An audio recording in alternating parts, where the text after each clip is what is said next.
it out. It's the best way I can put it. Sorry to drop that one in your lap, Dave, but That's all right. Let's move on to baby boy. Do aliens astrally project? some of them, yes. Some of them actually live on the astral plane.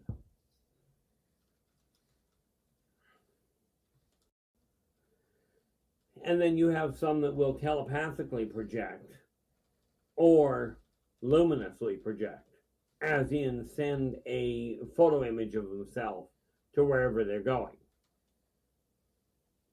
Like there's a lot of different ways of getting from one planet, from one location to another.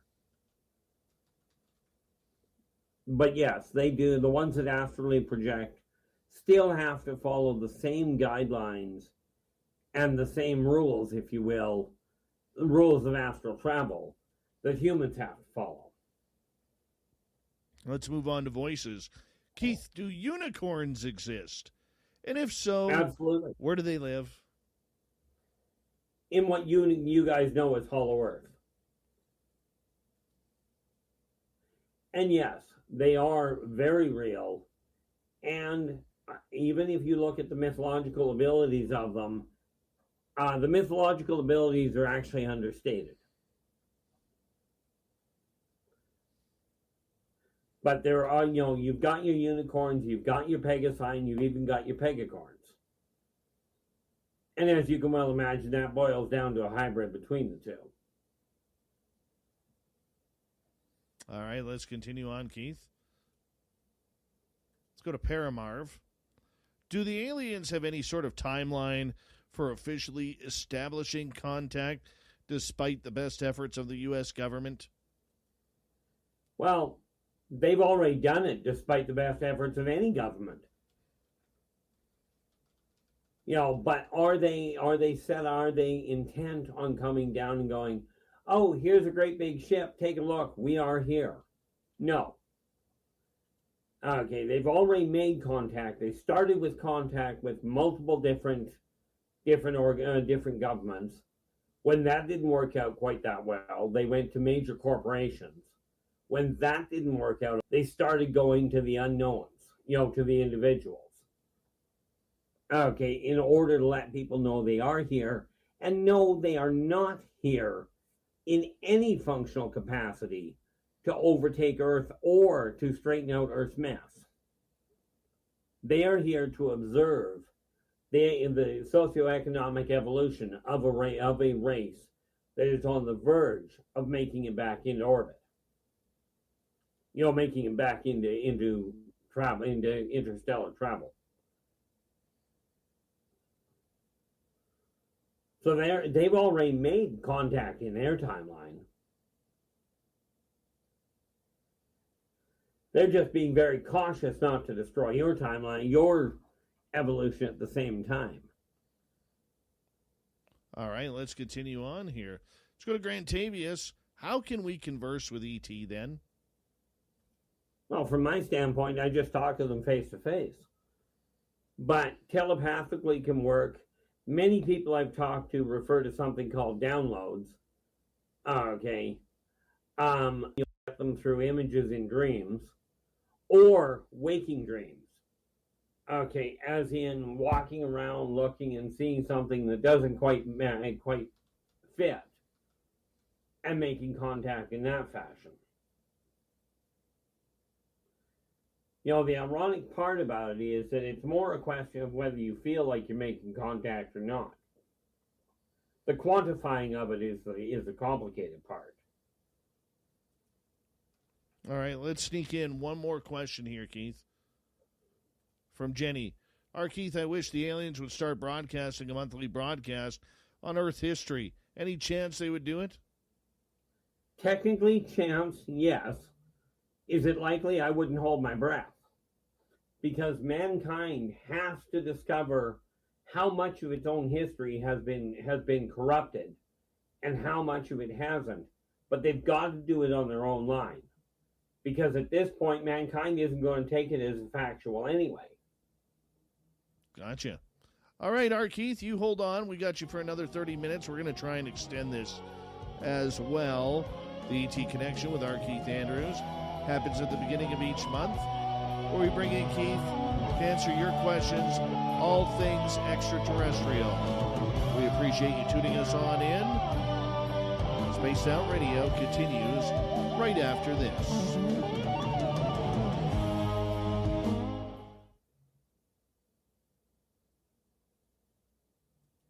All right, we're clear. I have shut everything off except this one program. Okay. Keith, you can just converse with the audience. I've got all the questions preloaded here. Because of the tech errors, especially that first half hour, do you want to stay on a little bit longer? Yeah, I have no problem with that. All right. I'm just going to go check on my boy. I'll be right back, okay? Absolutely. All right. Okay, guys, things have been, to say the least, problems and problematic today. And for that, I do sincerely apologize. Not that I can do anything about it. But Dave will get to as many of the questions as possible. You know, I'm trying to watch the only program I'm running right now is through the YouTube live feed here. Okay, and that doesn't work, and that isn't as consistent as I would like. But I've had to shut every program down. The other thing is, I mentioned it a little earlier, tomorrow, just for those of you that have questions that we don't get to, I will be going live on YouTube myself on our Keith Andrews at 4:30 PST. You know, and you know, the reality of it is there is not much of a you know, the reality of it. Oh, what do we got here? You know, the reality of communication with off-worlders. You know, I number one I've been asked how I can prove it, and I can't. I've got a staggering amount of corroboration. Want to stop engine problems before they start? Pick up a can of Seafoam Motor Treatment. Seafoam helps engines start easier, run smoother, and last longer. Trusted by millions every day, Seafoam is safe and easy to use in any engine. Just pour it in your fuel tank. Make the proven choice with Seafoam. Available everywhere automotive products are sold. Seafoam! Vacations are supposed to be easy, right? Lots of stress-free time spent on the beach with a drink in hand, making memories that will last a lifetime. So, booking a vacation should be easy too, right? That's where Apple Vacations comes in. They offer easily bookable vacation packages with exclusive non-stop vacation flights to your favorite vacation destinations. Explore deals to top-rated resorts like Riu Hotels and Resorts and plan your vacation with ease. It's like turning on easy mode. Get started at applevacations.com today. Evidence from other people, okay, that have witnessed my abductions. They've witnessed my relocations. I had one person actually witnessed my actual physical return from an abduction. On that day, they actually missed the bed, which was not nice of them. I dislocated my knee on the landing. You know, but I know for an absolute certainty that my life is an absolute nightmare where it comes to reality per se. But here's the other side of it, okay? And that is this funny little book that we brought up before, the Ilderbachkian Chronicles. In this series, I cover, like in Races of the Worlds, I cover the if you will, encyclopedic rendition of the different races. But many of the races that I cover in Races of the Worlds, okay, are covered from an emotional standpoint or social interaction standpoint in the stories as well. Now, I mean, the questions that I've seen come through here are just absolutely remarkable. You know, and one thing I do want to let you guys know is there are very few questions that get qualified as stupid questions. Okay, but There are some, if I don't have an answer, I'll just tell you flat out I don't. That's what we love about you, my man. Big thank you tonight to Vaughn, to our Lower Mainlander, Matrim, Sweet Donnie Cho for a hat trick, David, Stephen, Tricia, and Human Carl. Thank you so much for the love, guys. Very much appreciate it. Really helps out what we do on this show on a nightly basis. Hi, Pen Man. For some reason, he likes that. And still getting more questions for you, Keith. Yeah. Still getting more. That's okay. I'll leave the questions in your department. Human Carl wants to know, are you going live at 4:30 Pacific, a.m. or p.m.? Oh, my apologies. It'll be p.m. Pacific. Yeah, that's awesome. And then I'm usually, if my throat holds out, I'm usually on for a couple hours. Yeah. That's awesome. Awesome! Well, I finally figured out a time I could say, yes, I'll be clear at this point, so I figured, what the heck? You kept telling me to find one, so I'm blaming you for it. All right. Little Timmy Senor, we see you sitting in the background. Do you want to join us, or do you want to just wait? Hold on. You want to join us, or you want to wait? Hold on, I got you on mute. Oh, no, you got yourself on mute. He ain't mute.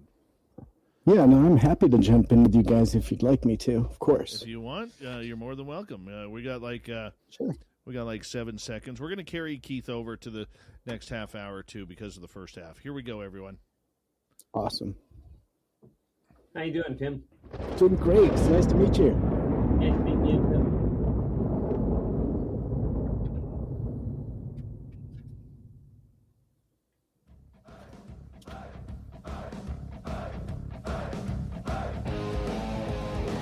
We passed the halfway point of Spaced Out Radio tonight.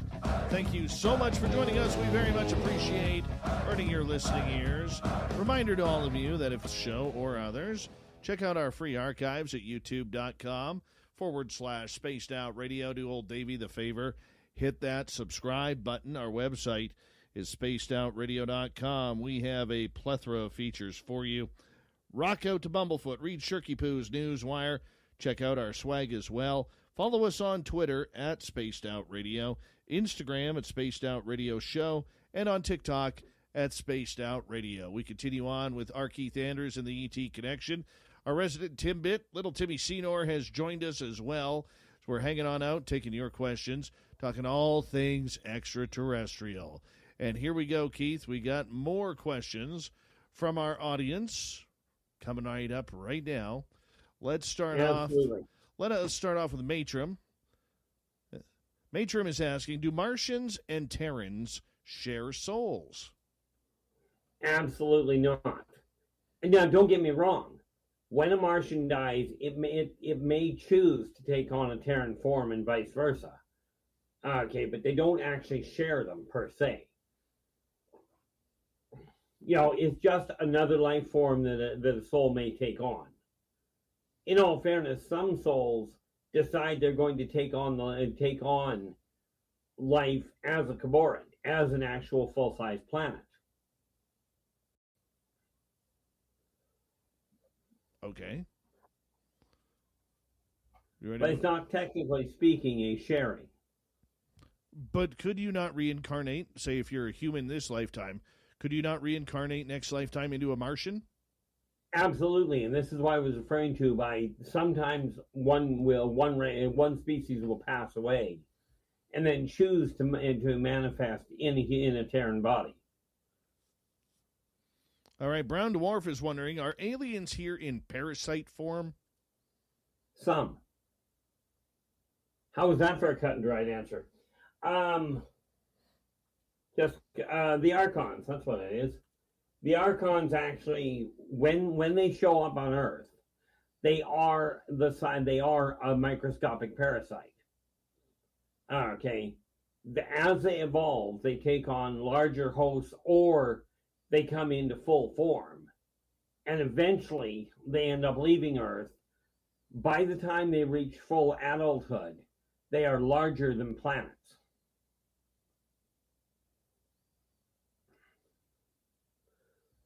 So yeah, you do have some parasites that are some off-worlders that start off.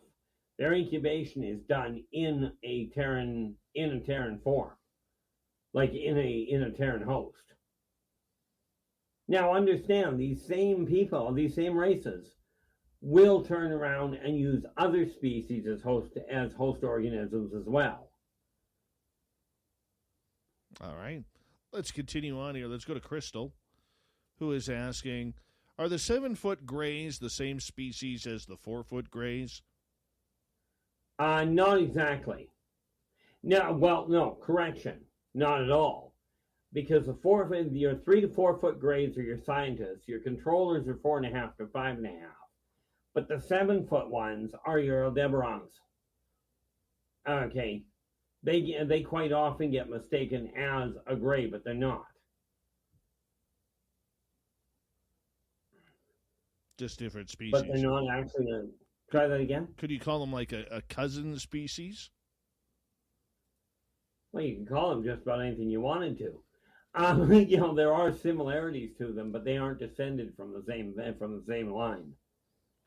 All right, let's continue. James is asking, did Earth have 2 moons at one time early?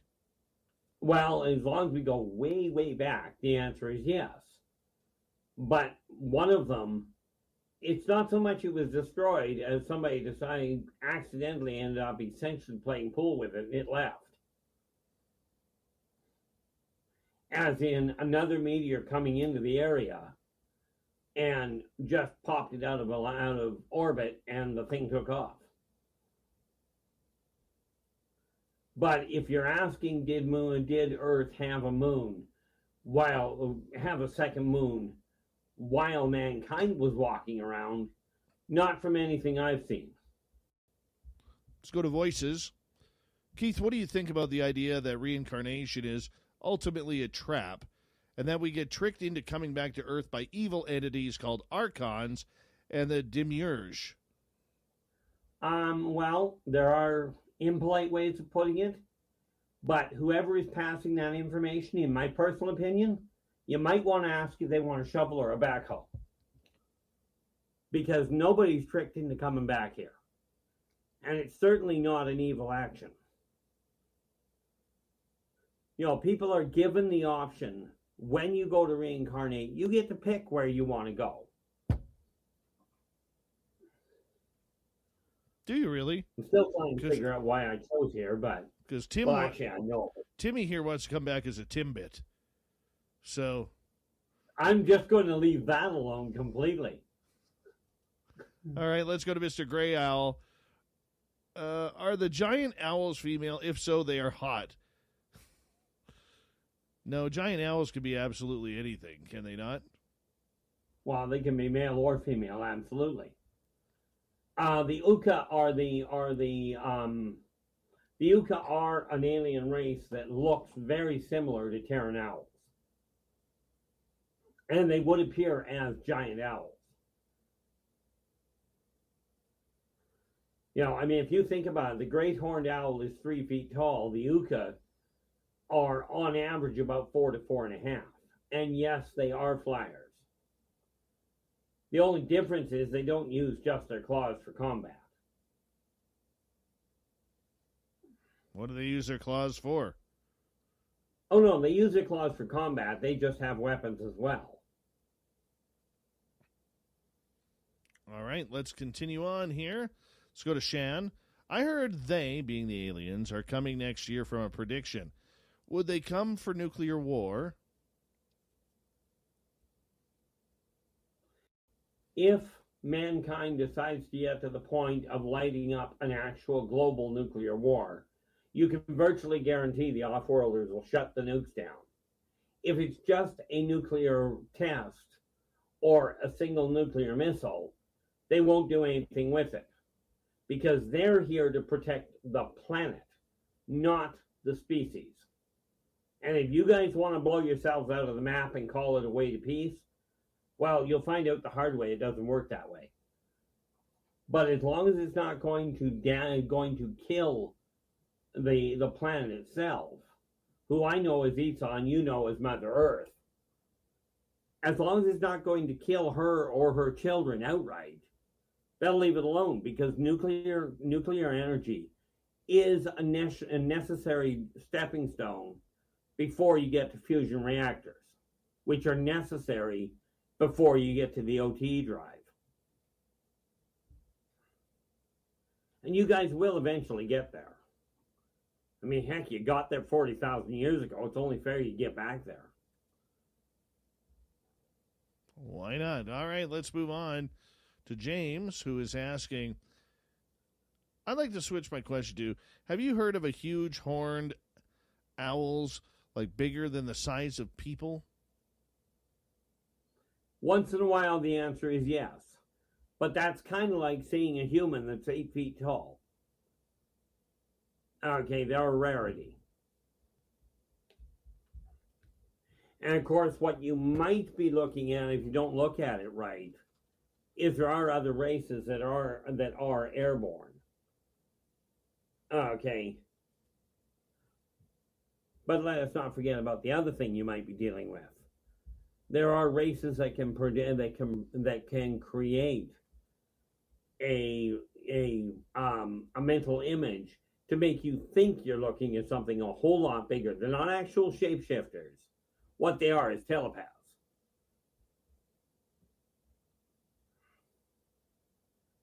Okay. I guess we can accept that. Let's go to Vaughn. Keith, you're saying the Middle Earth exists. Who is there? Or what is there? Many of what you know as ancient races, okay, such as your Elfid, your dwarves, the Minotaurs, which are actually known as the Grun. Okay, many of the mythological beings, as we discussed earlier, like your unicorns, do exist there. And the amount of carnivorous plants down there is just insane.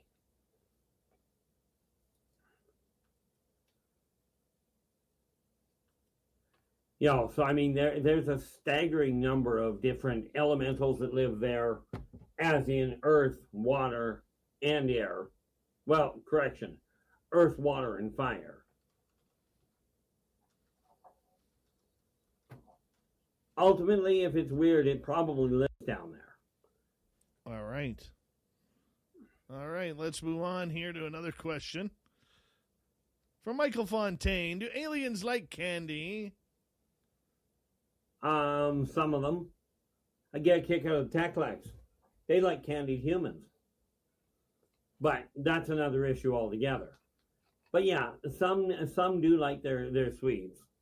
If you talk to the Orions or the Venusians, they do like their sweets. They do like the things of man. They're very centrally oriented.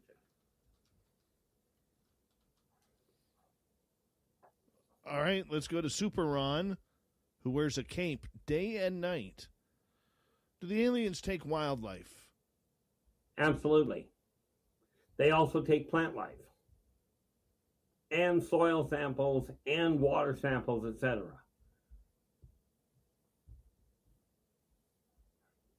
How come I even get a kick out of them. How come we don't see a lot of deer or bear mutilations the way we do with cattle and horses? Shock value. In other words, they pick up a deer or they pick up a bear. Okay, they'll do what they have to and throw it down, but out in the woods, wildlife will clear it out just like that. When you're dealing with cattle mutilations, fortunately, the cattle ranchers tend to come across them pretty quick, because most of the cattle ranchers are pretty responsible people. Spend too much time around cattle as far as I'm concerned, but I don't like cattle.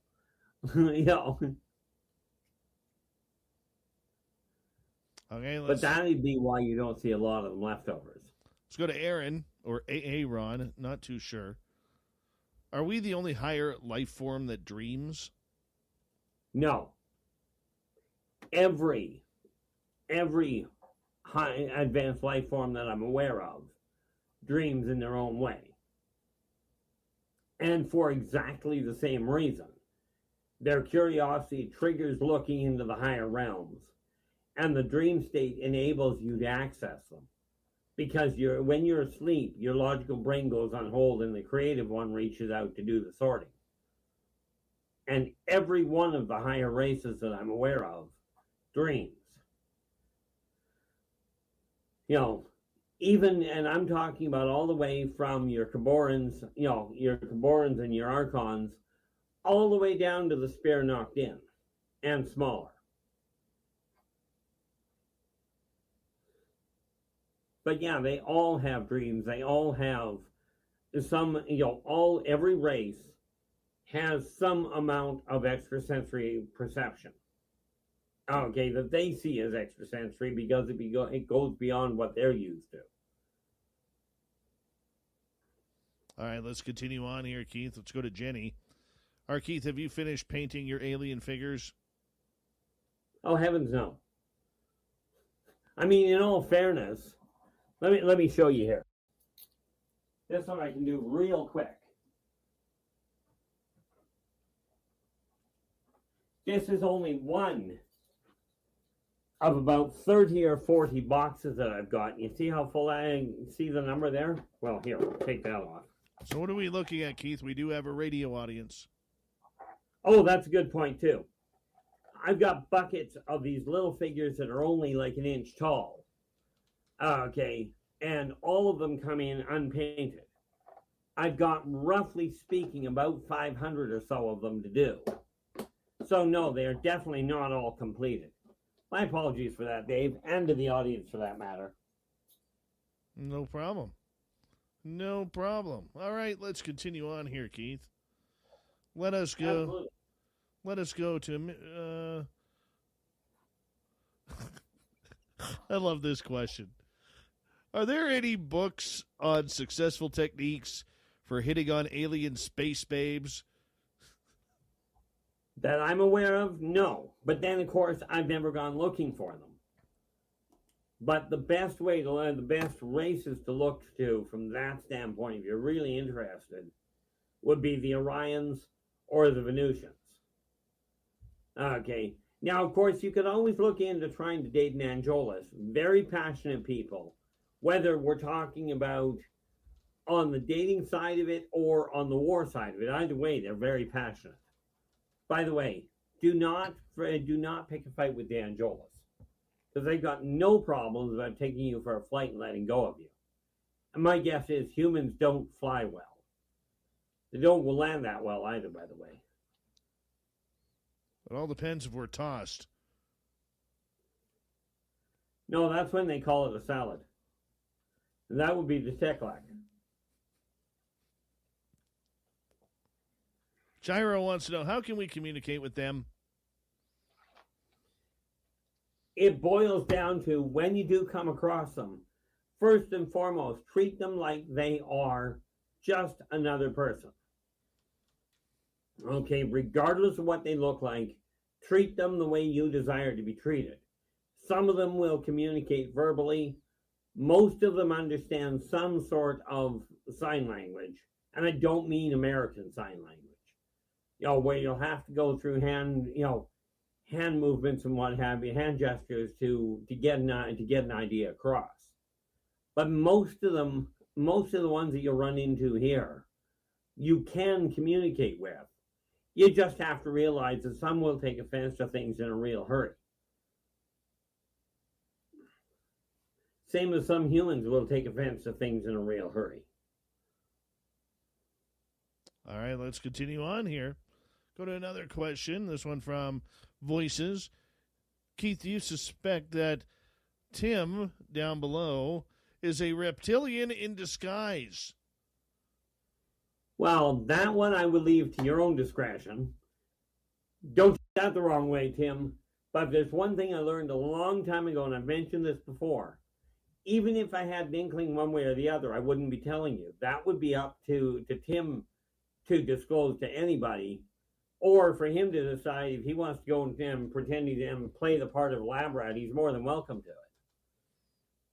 it. That's one way to put it.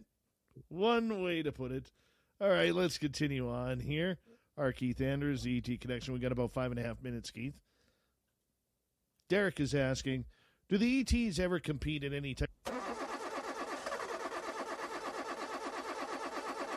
Want to stop engine problems before they start? Pick up a can of Seafoam Motor Treatment. Seafoam helps engines start easier, run smoother, and last longer. Trusted by millions every day, Seafoam is safe and easy to use in any engine. Just pour it in your fuel tank. Make the proven choice with Seafoam. Available everywhere automotive products are sold. Seafoam!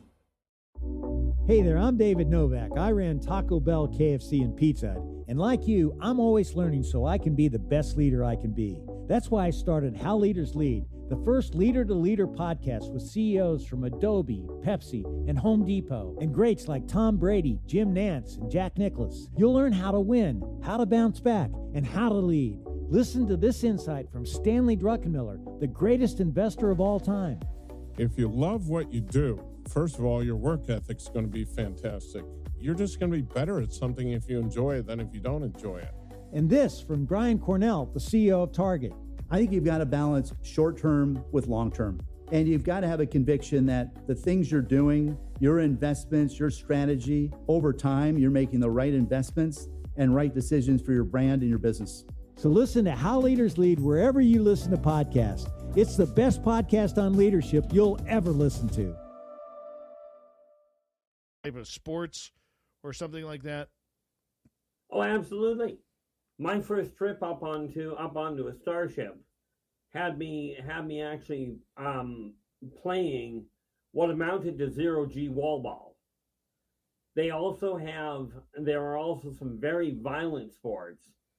The vegans play a game similar to football, with the sole exception that when they go to tackle you, they try and break every bone in your body, or tear your arm off to get the ball, and then they carry on.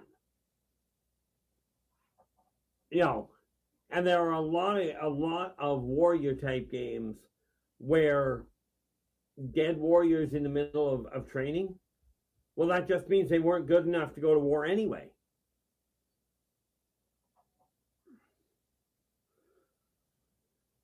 Okay, let's continue on. Let's go to Pure Aussie Gold. When is Nibiru coming back? Well, frankly, it's already inbound. That being said, I can't give you an arrival date, but I can tell you this. It's not a planet. It's a ship. Granted, it's the size of a planet, but it's a ship.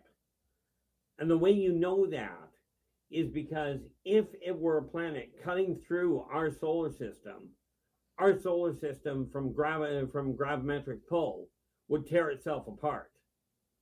A ship can counteract via technology and or other methods, can counteract that magnetic pull, or that gravimetric pull, if you will. Net result, safe to come back. All right. But they're already inbound. James would like to know, what's the spelling of that owl race you mentioned? The Uka or something like that? H-O-O-K-A.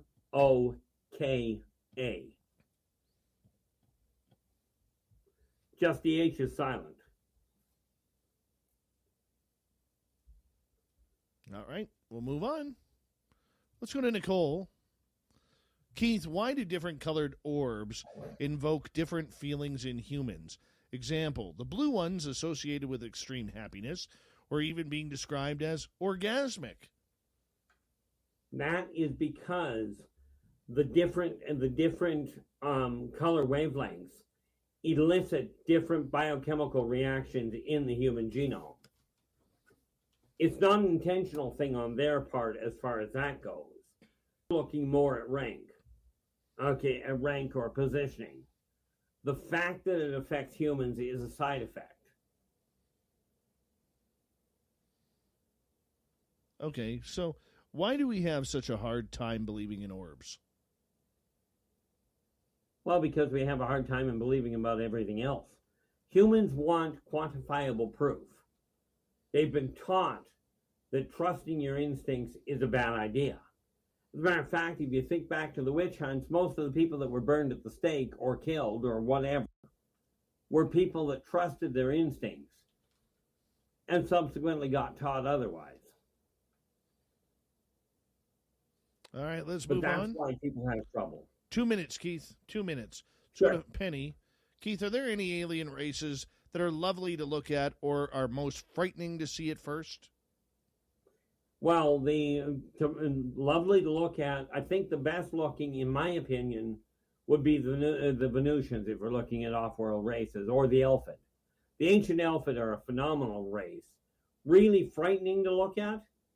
The Moldocs, especially if they've got their mouth open, are absolutely terrifying. You know, any of the reptilian races over the 8-foot mark are going to be frightening. And of course, I think one of the worst ones that you look at are the Shadow Walkers. You would know the Shadow Walkers as vampires. Okay, and any one of the Terrian tropes is going to scare the heck out of people.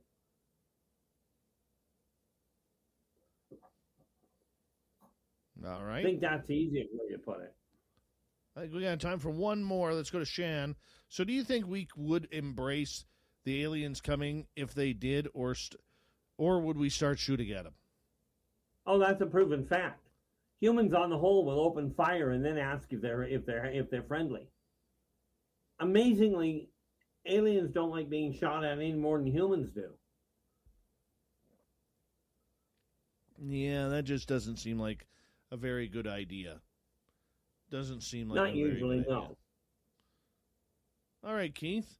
We're going to wrap up this segment here as we are about to go to break. We're going to hold you over for a little bit in the next half hour after Swamp Dweller, and then little Timmy Senor is going to jump in here with some questions maybe as well for you, and then we'll take on the UFO report from there till the top of the hour. A busy, busy final half hour of Spaced Out Radio coming up with the ET Connection and our Keith Andrews continuing right after this. Hope you're enjoying yourself tonight. I know I am. This is why Keith is the conductor of the Woo Train, because we are rolling, rolling, rolling. Absolutely. Enjoy the show, everyone. Hour 3 of Spaced Out Radio with our Keith Andrews, Tim Senor, and myself, Dave Scott, is next.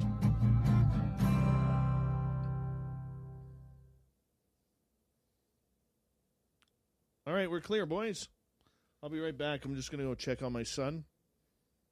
Okie doke. Timmy, you can turn your mic on and talk with Keith if you want. Okay. Sounds good. How we doing, Tim? I'm doing great. So, is that from an RPG game that you have those figures you're painting? Yeah.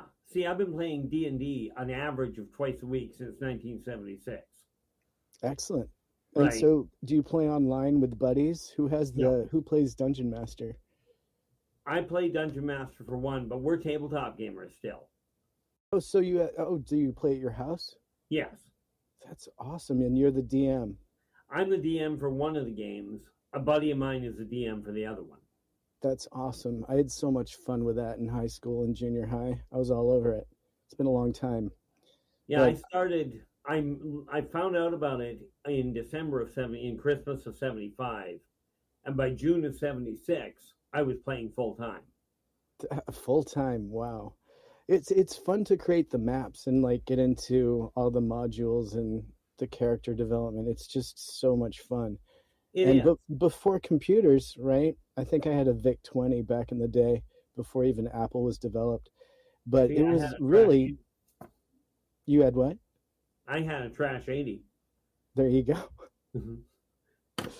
Good times. But Yeah. before there was any computers or computer games, it was all about the tabletop games. I think I was into Axis and Allies too.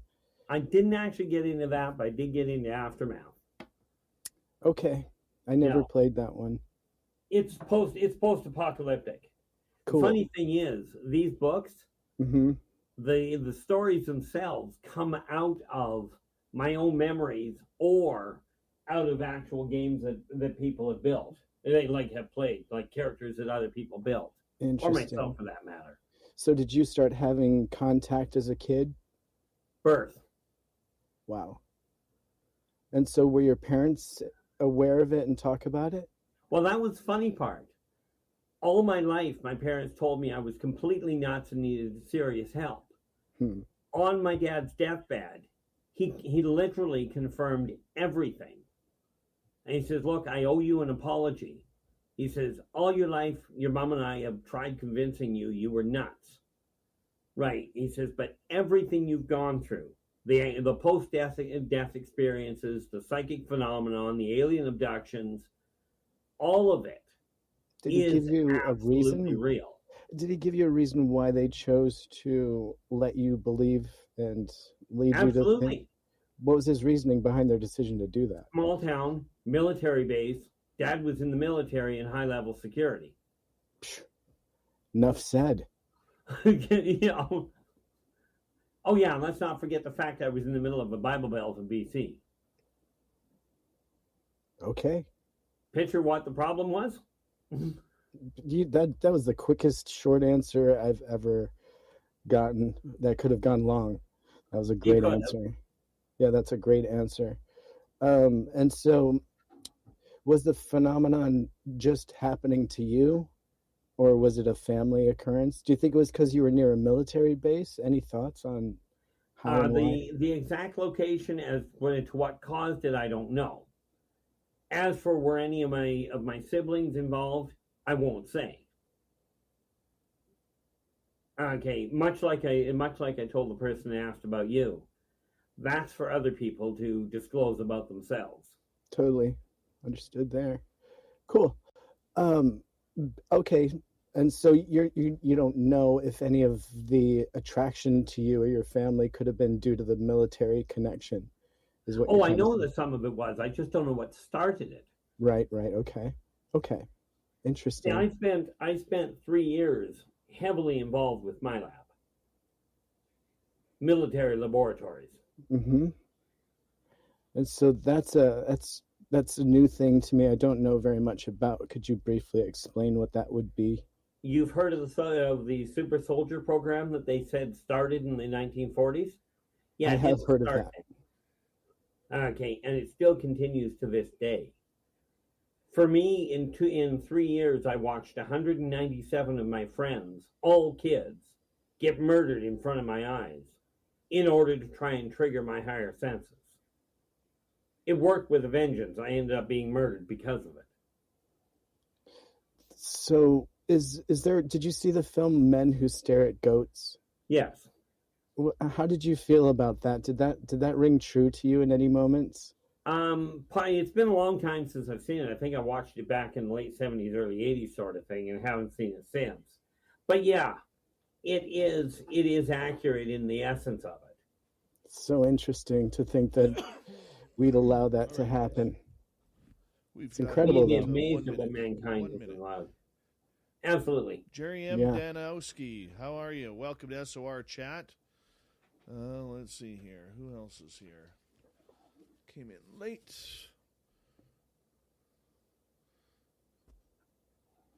Very briefly, Keith, what's your favorite character's name in D&D? Let's say your oldest character, maybe, because you probably had one for years. Well, I've had two. J.G. Wolfstrand I played out of Aftermath. Shadowhammer was a dwarf I played in D&D. But the funnest one is actually one that accidentally ended up in my books by the name of Thunderous Sawgrass. That's great. All right. Sorry, guys. Got to cut you off there. Thank you so much to Carl, Tricia, Steven, David, Donnie ×3, Matrim, Vaughn, and Pam for the super chats. Thank you to everybody who's hit subscribe. We're trying to get to 20,000 before the end of the year. Here we go.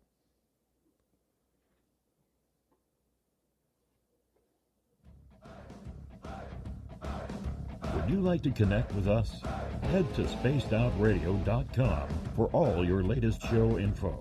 Now, back to Dave Scott and SOR. Third and final hour of Spaced Out Radio is now underway. Thank you so much for joining us. We very much appreciate earning your listening ears wherever you are on this beautiful planet we call Earth. Hello to everyone listening in on our terrestrial affiliates around North America. digitally on Odyssey Radio, TalkStream Live at KPNL. All of our archives are free. Join us at youtube.com/Spaced Out Radio. Do old Davey the favor, hit that subscribe button. The Desert Clam has set the password for tonight in the SOR Space Travelers Club. Abazo. Abazo is your password. Use it wisely, Space Travelers, as the Clam sets the password each and every night right here on Spaced Out Radio. Our website is spacedoutradio.com. We have a plethora of features for you. Rock out to Bumblefoot, read Shirky Poo's Newswire, check out our swag as well. Follow us on Twitter at Spaced Out Radio, Instagram at Spaced Out Radio Show, and on TikTok at Spaced Out Radio.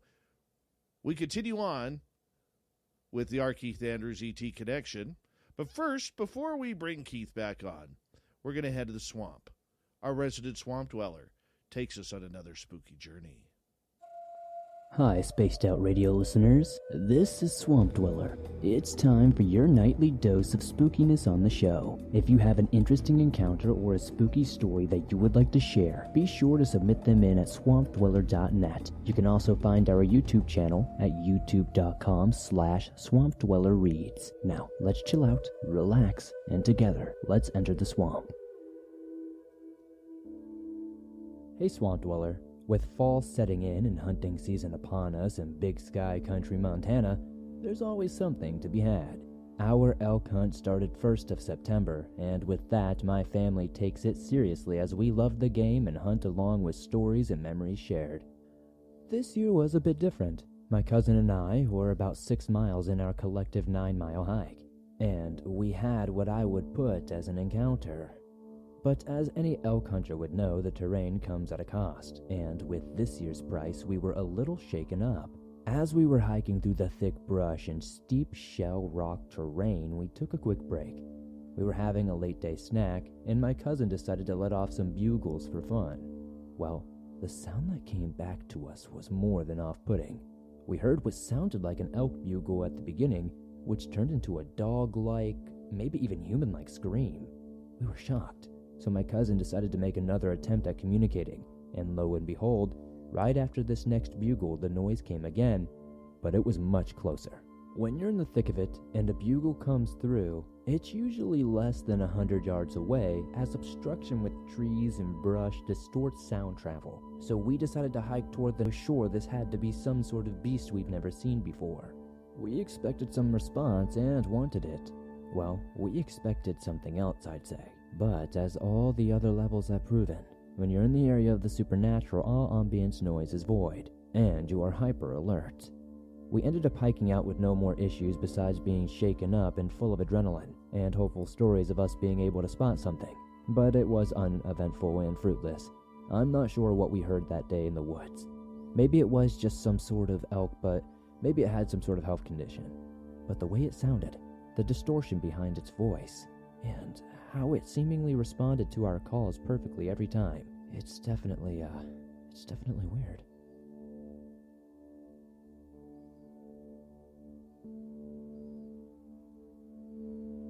This event happened 14 years ago. I was 13 years old at the time. My family loved camping in our trailer, so we decided to go camping in the middle of Easter break. This trailer was over 20 years old, so it didn't look enjoyable. We decided to go to the Michaud State Forest. This was about 2,000 miles away from us. Once we got there, we noticed only one other camper at the campsite. This camper looked brand new and had no windows. Our family was not concerned. However, being younger, I was kind of freaked out. I have always been a paranoid child for whatever reason. I read stories about how kidnappers who would live in the middle of nowhere, in state forest and just woods in general, and always have these types of campers. That night, we decided to make a campfire to toast some marshmallows. Every once in a while, I would look back at that trailer and wonder who was there. After we ate all of our s'mores, we went to sleep. I decided to lock the door, and I had a strange feeling that we needed to close it. I'm a very light sleeper, so I woke up to the sound of the door handle rattling ever so slightly. I saw I was the only one awake, so I was petrified. I decided to sit up, look out the window. Outside, there was an older man that was jiggling the doorknob. It was, of course, locked, but he was still trying to open the door like no one's business. Even more frightening, he was holding a knife. I immediately, after seeing that, woke up my parents. The older man heard me wake up my parents because he had run into the woods. After they listened to what happened, we packed up all of our stuff, drove out of there and reported it to the police, and they checked the area where we were. The new camper was still there at the campsite. When they went inside the trailer, they found the deceased body of a family of 5. There were knife wounds all over their bodies. I can't imagine what would have happened if we didn't lock that door that night. Wow. Scary stories once again from the Swamp Dweller, who kicks off the third hour of this show each and every Monday through Friday night. If you want more stories just like this, Swamp Dweller has thousands of them. All you got to do is go to his YouTube channel for free, hit subscribe, and listen. Just click play. It's that simple. We're going to continue on with the UFO report. Here's little Timmy Senor. Nobody's going to know. They're going to know.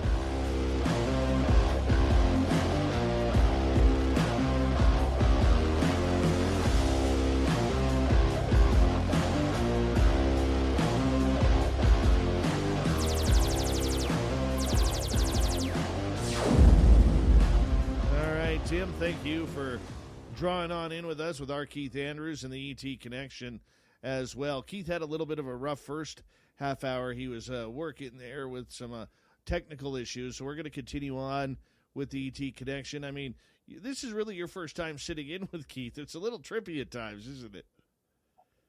I think we're kindred spirits, actually. It sounds like we have a lot in common. So I'm stoked. Yeah, my eyes are open, my ears are open, and I'm enjoying a lot of it. It's not my first time listening in, but it's definitely my first time meeting him, and it's an absolute pleasure. It's been great. And by the way, I've heard of Hookah, and there's a really good book and comic book series based on Hookah, or Uka. And it is kind of this owl alien creature, even in the series, so it's fantastic. So very cool. Very, very cool stuff. Right on, right on. Keith, how you doing there, buddy? I'm doing great.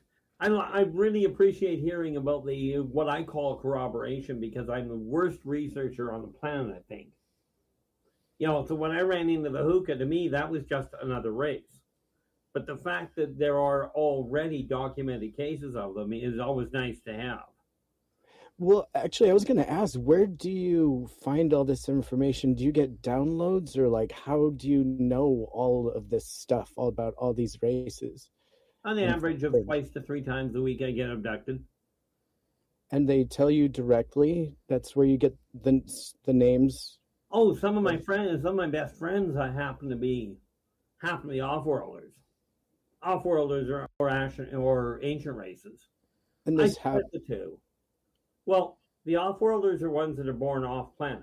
Right. Ancient races are ones that evolved here. Right, crypto terrestrials. I guess they're yeah. being Some people them. call them cryptids. Cryptids and crypto terrestrials. Very cool. And so, I guess I do have a couple of questions. Do you mind? Hey there, I'm David Novak, in Pizza Hut, and like you, I'm always learning so I can be the best leader I can be. That's why I started How Leaders Lead, the first leader-to-leader podcast with CEOs from Target, Pepsi, and Adobe, and greats like Tom Brady, Jim Nance, and Jack Nicklaus. You'll learn how to win, how to bounce back, and how to lead. So listen to How Leaders Lead wherever you listen to podcasts. It's the best podcast on leadership you'll ever listen to. Vacations are supposed to be easy, right? Lots of stress-free time spent on the beach with a drink in hand, making memories that will last a lifetime. So, booking a vacation should be easy too, right? That's where Apple Vacations comes in. They offer easily bookable, all-inclusive vacation packages with exclusive nonstop vacation flights to your favorite vacation destinations. Explore deals to AMR Collection Resorts and plan your luxury vacation with ease. It's like turning on easy mode. Get started at applevacations.com. Me asking, since Go right ahead, this Tim. time. Cool, and it's really cool to be able to have you here. So was there any messages that you were ever have a public platform at some point and they wanted you to convey that was kind of important? In all fairness, the public venue, as in coming on to Spaced Out Radio, was something they had not anticipated. I dealt with all my stuff was dealt with one-on-one with local people. Until I guess about 2 years before I met Dave, I ended up listening into a UFO show, right, with MUFON, and ended up being asked to call in to talk to them. So I did, and next thing I know, well, here we are, some 10 years later. Right. And how have you managed to find balance with this massive knowledge and having to have your day to day? Like, how have you managed to incorporate both, or perhaps balance out both? Because we know that since the 70s, if you've had knowledge since then it's been heavily stigmatized throughout these decades. And so how have you personally managed to balance that out? Oh, that was the easy part. Number one, I turned to gaming. They're all weird people anyway, for the most part, so they just took it in stride. And then I became excessively reclusive, so that I didn't have to deal with people. And of course, I ended up being drawn into the psychic work. And again, when you're dealing with psychics, you're dealing with people that are a little different than the norm, but they're a little bit more accepting on the whole. Right. As for how to get along with people, well, subtlety is not my strong suit. We had a situation a long time ago, a number of years back, I think, maybe only a few months. David know better than I would. But we had a situation where somebody asked me flat out why he should believe what I'm telling him. My response was, shall we say, not socially acceptable. I didn't swear at the guy, but Right. It's irrelevant whether he believes it's not up to you to convince anybody. So I can imagine you probably let loose. That is true. I was just a little like, I was talking to somebody the other day and they asked me a question, and I looked at them and because what they asked was, they found out my name was Keith. And the person turned around and goes, "Are you a man?" Well, my immediate response was, how many cruel parents do you actually know? But for me, I've really learned to isolate myself from people. Because you get hit with the cruelty stick. Anytime, Being a full empath, I can feel what they're going through. I can feel the fear, etc. And it comes from fear, doesn't it? Absolutely. Yeah. Yeah, that's interesting, and I can't imagine what that must have been like. But you've maintained quite a lot of information that you're sharing with our audience. So, for one reason or another, I think that's incredible. And so, there was no direct message that was ever imparted to you that felt like important. There were three. Okay, let's talk about that. See.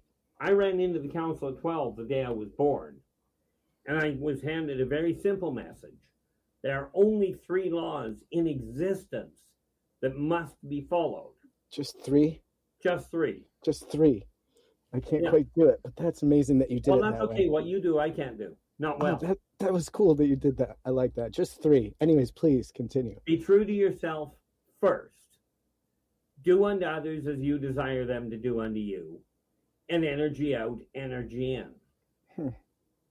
Okay. And if mankind will turn around and start treating each other and the environment in which they live the way they personally desire to be treated, you'll find war goes away, famine goes away, jealousy dissolves, right? And net result, we have prosperity. 40,000 years ago, it was absolute peace on earth. There was no war. There was no jealousy. Nobody was starving. Right. And that was what the biggest message I came back with was to let people know on the whole that working together, we can make this a better world for virtually everybody. That ultimately is the message I came back to give people at this point. I've tried it a few times before. It hasn't worked out that well. And this isn't adding up to a real successful run either. Have you ever had an NDE? Oh, I went way past that. I was clinically dead 4 times before I hit 10, and another half dozen after that somebody else that wasn't a doctor had to restart. And what happened during some of interesting? I mean, I will tell you, the hot tubs in hell, way too hot for my liking. I'm sorry to chuckle, but that's good. I like that. Okay. All right. Have you been on the flip side of that since you bring that up? Have you tasted the fruits of heaven if you've dipped in the pools of hell? Been to heaven, been to hell, tried to nap in a coffin 1 year. 1 year? What does that mean? Oh, I remember many of my past lives. Like, I think I've documented 18 or 20 on this planet. Never mind prior. Interesting. It's really interesting. We could talk for hours. I'm totally intrigued. I'm going to hit you up with another one here. So, okay, so does anyone that we know of publicly in the UFO world or maybe the technology world, has anyone that we know of come close to the technology that perhaps ET has? That I can give you by name? No. That I know of, the answer is yes. Of course, understand, names and I don't get along well. Can you give me just a description? I don't need the names. I'm more interested in just the story. Well, I can tell you that Stephen Hawking actually was only a couple of years away from proving the existence of the multiverse. Okay, where it comes to technology, mankind already has they've already developed of their own accord a motor vehicle engine that will not break down. They're on the verge of understanding interstellar travel, but they haven't quite figured out how to track the necessary components to actually make the OTE drive work. I'm sorry, the what drive? OTE. Ossification of the tritranslumpational equipolarity. Oh, you said that way too fast. Could you say that slower for me? I'll read it back later, but what was that? The oscillodensification of the triequipolarity. Dave, I see you staring into the screen. Did you catch that? I don't understand a word he's saying right now. I wish I understood any part of that.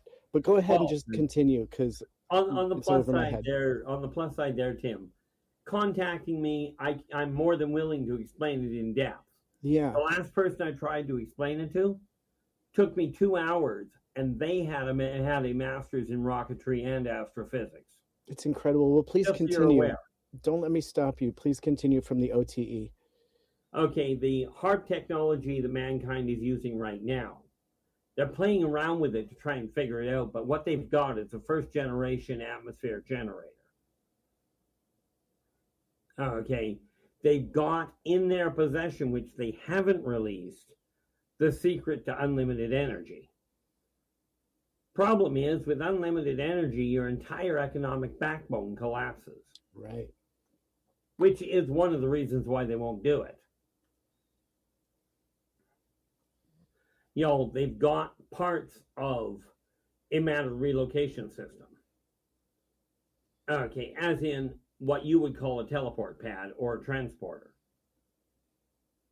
Okay, they've already got weaponry that literally will kill humans without any fallout. Now, don't get me wrong, war has never brought peace. It brings quiet, but it does not bring peace. And that's one of these things that humans have to come to understand. Far easier to work together and develop technology if you're not ducking bullets. Right. Right. It's horrible to think of what we've done with technology, like the crowd control weapon we have that controls the water just below the surface of your skin. And it's absolutely excruciating, and you can control people invisibly with this, supposedly. It's just horrible to think that that's what we would do with our technology. We would torture each other with it rather than see a possible benefit. That's just... Well, that's the funny thing. The off-worlders look at humans playing around with this, with their weaponry, going, "You guys haven't got a clue what you're doing with war." To Right. them, a war is simple. If you have to have a war, wipe the enemy out. All rules go aside. There are no war crimes. Mankind is so caught up in fear and caught up in controlling everything around them that they're forgetting you do not control energy, you guide it. Right. Okay. Right. So I'll go into my next question. And so, are a lot of your experiences physical? And when do the dreams end and the reality begin? And how do you know? And how does your brain decipher in between them? Because at the same time. Okay, like I don't go, oh, this is one possibility, here's another. I see all three at once. Okay, so how do I relate to the way the rest of the world thinks? I don't. To me, it just doesn't add up. right. And so the experiences that you have there physical, have you ever had any physical remnants on your body, or have you ever been altered in any of your experiences? When I was around about 4 years old, maybe 5, the Talons took me and snapped my right arm to the point that it was offset by about 30 degrees. Up until 2013, if I took my hand where I can touch my shoulder here now, up until 2013, my hand would be over here. I physically couldn't touch my shoulder. R. Keith Andrews. Are we going to keep him, Tim? Are we going to keep him around? Oh, please, if you'd like to stick around, absolutely. Keith, if you want to stick around, we still got more audience questions. I know Tim's intrigued. Okay, well, give me 30 seconds to take a run to the washroom, and I'll be right back. All right. Thank you for letting us know. R. Keith Andrews, the ET Connection. Extendo version. His final appearance here on 2022. Spaced Out Radio continues right after this.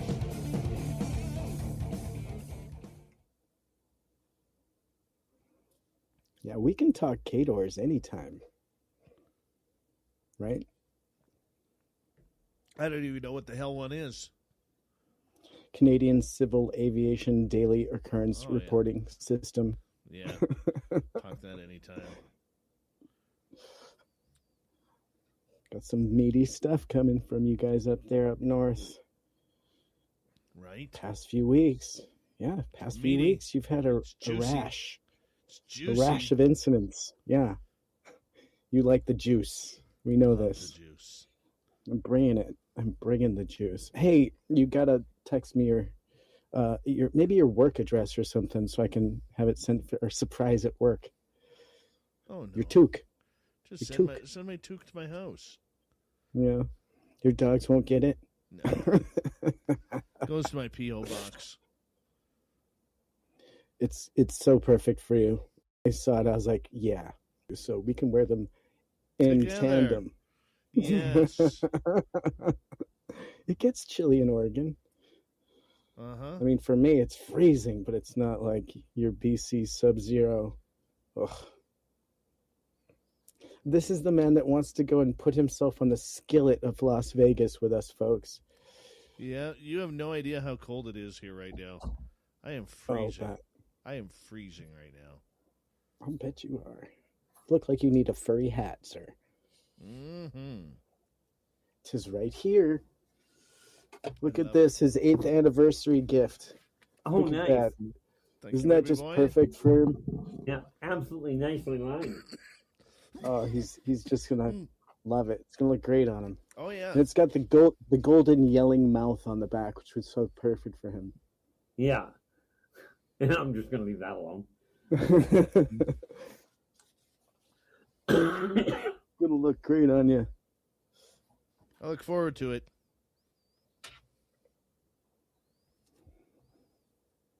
So you were talking about favorite films earlier, and no one mentioned Explorers. I wonder if anyone remembers that film, where these boys come up with a way to create a bubble, and they build a ship, and the ship goes in the bubble, and they're cruising over their neighborhood. think it had, I think there was River Phoenix when he was a kid. I think vaguely I remember the show. I don't recall whether or not I ever watched it. I think it was a Disney film, if I'm not mistaken. No, I don't actually watch much in the way of TV anymore. There you go. Look at that. Jason Preston, River Phoenix, Ethan Hawke. Nice shot. 1985. Adventurous space tale stars Ethan Hawke and young star River Phoenix as misfit best friends who dream of space travel become a reality when they create an interplanetary spacecraft in their homemade laboratory and embark on a secret adventure to another galaxy where they find out that there are things that things are not always as different as they seem. It's a weird quote, but there you go. It's really good. I loved it. What I found with the different races is they're very similar to humans when you start looking at their socioeconomic interactions, especially the early parts of their civilizations. Meaning that certain things have value on their planet, and so they subsequently monetize it in certain ways? In some races, yes.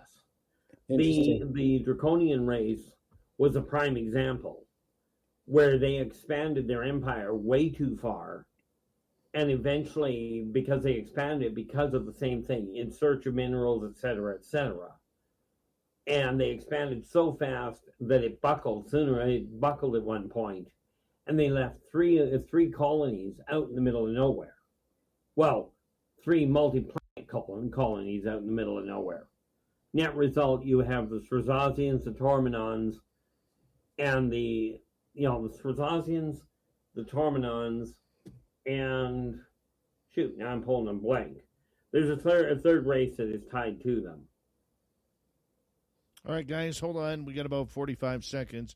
I want to say tonight to Pam, Vaughn, Matram, Donnie Joe ×3, David, Steven, Tricia, and Human Carl for the amazing super chats tonight. Very much appreciate the love and support. It's a great way to support what we do on this show on a nightly basis. And don't forget, Las Vegas, Nevada, 2nd Annual Spaced Out Radio Fan Party coming on May 19th through 21st at the Golden Nugget Casino. And you know what? We are going to have a blast. We want all of you there as well. There's going to be a bunch of stars who appear on this show joining us there. Here we go, everyone. Final half hour.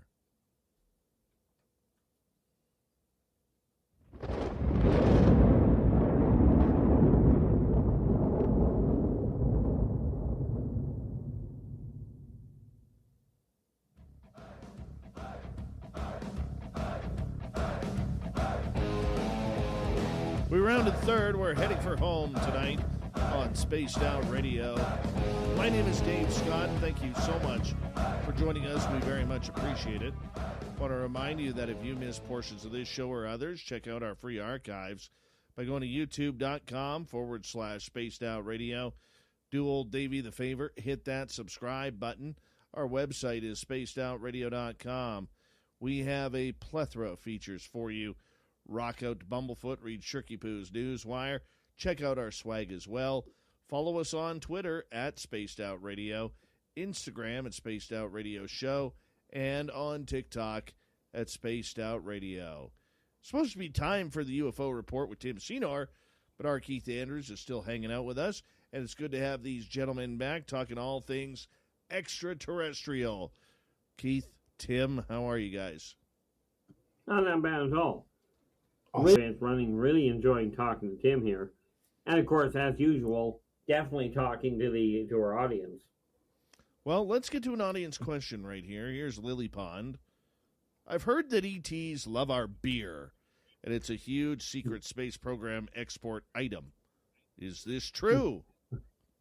Well, it's not so much the off-worlders like the beer, but I will tell you, the rumors you've heard in the... It said we make 35,000 decisions a day. No wonder they don't all come out just right. Like when you pre-ordered those fresh sneakers, that dropped right when you repaid your friend for lunch. It happens, but overdrafts don't have to. Get extra time to cover your overdraft with Citizens Peace of Mind, so you can relax in those sweet kicks and focus on your next 34,999 decisions. Learn more about how to reverse your overdraft fees at citizensbank.com/peace of mind. Citizens, made ready. Member FDIC. Popeye's driver here with the shipment of the seasoning for our new blackened chicken sandwich. Do you copy? Copy that. Do you copy me? Copy that. I got paprika, cumin, and onion. Copy. Copy that. Salt, black pepper, white pepper. Copy that. Red pepper. Copy. Copy that. Almost forgot about garlic. Copy that. Do you think others will copy us? Copy. Copy that. I'm sure they'll try. Introducing the new blackened chicken sandwich. No breading, all flavor. Non-breaded and fried at participating U.S. restaurants. Love that chicken from Popeyes. Writings about the dwarven race, which are an ancient race, they absolutely love our beer. You know, I mean, the only complaint I've ever heard from them is it doesn't have enough grit to it. Ah, the molten beer. Mm-hmm. You know, as far as does it get exported, frankly, it wouldn't be a shock. All right, let's get to another question from Voices. Keith, have you started lifting weights so that you could beat up your reptilian and demon friends in arm wrestling contests? The answer would be, as far as have I started working with weights, yes. I dropped my weight below the 200 that I was aiming at, so I am now starting to work with weights. But the purpose is not to beat up to beat up anybody. I'm a pacifist. Besides that, especially, by the way, Tim, that other race was the Kamalians. And the thing is, you don't need a real high strength to deal with the Kamalians. You just need to know where to hit them. You know, every race has nerve clusters. Every race, and do understand, when I talk about being a pacifist, I haven't been in a physical fight in my life on Earth. You know, I've hit, I think, 3 people, not counting family. But am I aiming at building my strength back up to functional? The answer is yes. Now that I've dropped my weight below the barrier I was aiming for the end of the year, now it's time to start getting my health back. Awesome. Congratulations. Right on, Thank brother. you. That's great. Dave's on a health kick, too. Trying. I'm trying. You're doing great. Pam Yeah, wants you're to doing know. great. Pam wants to know, Keith, do the aliens have their own holidays and celebrations? Some of them, in all fairness, because some of the races have come to Earth and have spent time here, some have adopted some of the traditions of Earth. But when you start looking at their traditions, where it comes to things like the passing of a loved one, some of their traditions are a whole lot more callous than what humans are. You know, I mean, a prime example, you take a look at any one of the four linked reptilian races, and your grandfather dies at the dinner table. If he didn't die of disease, it's like, gee, he was a wonderful person. Thank you very much, Grandpa, for all your help. Toss him on the table, dinner served. And that's pretty much the end of the funeral. Because from their standpoint, you don't waste. Okay, now fortunately when I've been up there, they've been kind enough to cook whatever it was I was going to eat. But, you know, but they do have their celebrations where it comes to spring celebrations or, you know, their major social events or major civilization alterations. They've absolutely got their own. All right, we can continue on here. Miss Anonymous, first time in our chat room, is asking, are empaths like myself a magnet attracting attention? Not exactly a magnet, but empaths are because they're more sensitive to the emanations going on, they tend to notice what's going on more readily, and this does catch some of the race's attention. But that does not mean that because you're an empath, it certainly does not make you a prime target for abduction. Okay, just a prime target for paying attention to what it is you're picking up. Will they track your brainwaves to notice? And that's done at a distance more often than not. They'll do it to notice what the impact of events around you are likely being recorded as, and how that affects your physiological configuration. Little Timmy Senor? I sure do. I was wondering since we've recently found out that water potentially was on Mars, and it probably was on other planets as well, and may not be as rare as we thought, in your opinion, what could be attracting ET to our planet, and what is the rarest element in the universe, potentially, that you know of? I am not a scientist, so the answer to the last part I don't know, but I do know exactly what's drawing the ETs here. Okay. Mankind right now has returned to that point where they're going to reach interplanetary, possibly interstellar capability, or they're going to bomb themselves back into the Stone Age. Okay, this is the fourth time they've done this that I'm aware of. And you mean destroy themselves back to the Stone Age and restart? Essentially, yes. Okay, continue. Okay, but right now it is literally the xenosocioeconomic evolution of the human race that is drawing the off-worlders' attention, because they're watching a civilization as it blossoms. So it's either going to blossom fully and people are going to figure out that getting along will work better than trying to shoot each other, or they won't. But from a xenosocioeconomic standpoint, absolutely an exciting time. Any insight as to which way the penny's going to drop? I've watched it do it 4 times that I can remember. And mankind is walking down the exact same road. Unfortunately, it is being driven by corporate, government, and religious, promptings to fear everything and to look at everybody as a lesser person. You look at the way that the society is now separating itself. Okay, many races have gone through this. And every one of the ones that went through it ended up in massive turmoil.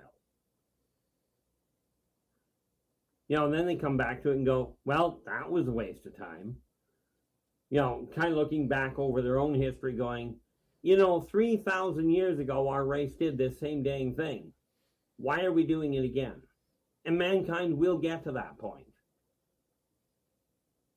Is there a channeler out there or a source of information that you feel is reliable that the community can go to?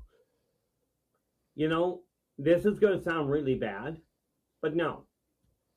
90% of the ones that I've run into, in certain areas, there are people that I do agree with, that I will look to. But when we're talking about the socioeconomic evolution, the future of mankind, most of the people I talk to, or most of the people I even hear about, start off with, I've been in touch with the galactic people, and they're saying the aliens are getting ready to come down and wipe us out.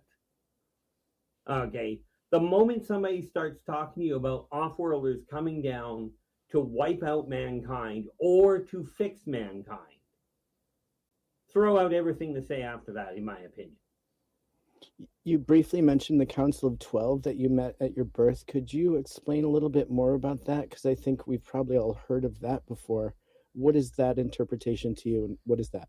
The Galactic Consortium is literally a group of people, a group of 12 people.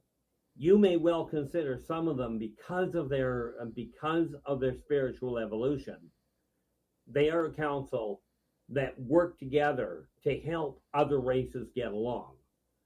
Okay, if a race has a problem, they come to the council.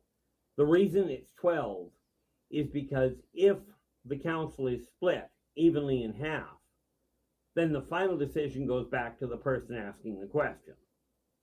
Interesting. And are the human beings represented there? Absolutely not. Not as a member of the council. And the reason for that is because mankind is still afraid of its own skin color. Okay, you take a look at that whole thing. Until mankind realizes that no matter your gender, no matter what you identify as, your skin color, your financial state, or your political affiliation, until mankind realizes that none of that matters and you're all equal, you will not, the race will not, or more to the point, the species will not be in a position to even have a run at becoming a member of the 12.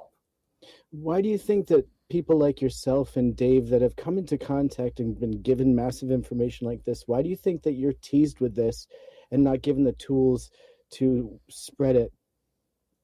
Well, given the information is because I don't see people as being different. Okay, for me personally, I have never looked at anybody because of any of the aforementioned separators. I've anybody differently. Okay, same, I mean, it was funny because when I first started dealing on an amicable level with the off-worlders, I didn't treat them any differently either. Okay, I literally told the patriarch of the Strazazian military that, frankly, I wasn't interested in his unwillingness to protect his own people. And I believe the term I used to a military, what would amount to a global general, or more to the point, an empire general, was I literally looked at him and I went, if you're too afraid to go and deal and help your own people, I'll deal with it. I was told I was being disrespectful. I said, so? So? Like that? Just like that. I have another question. Do any of the alien races have the ability to potentially unlock human DNA and extend life and heal and do wonderful, amazing things? If we start with the first answer, humans have the ability to extend their own life. But the answer to your question is yes, there's a number of them that do. Oh, please tell me more of your first answer. All you have to look at is the submolecular quantum magnetic flux built inside every human cell. Modify the coding on it, and you can live longer.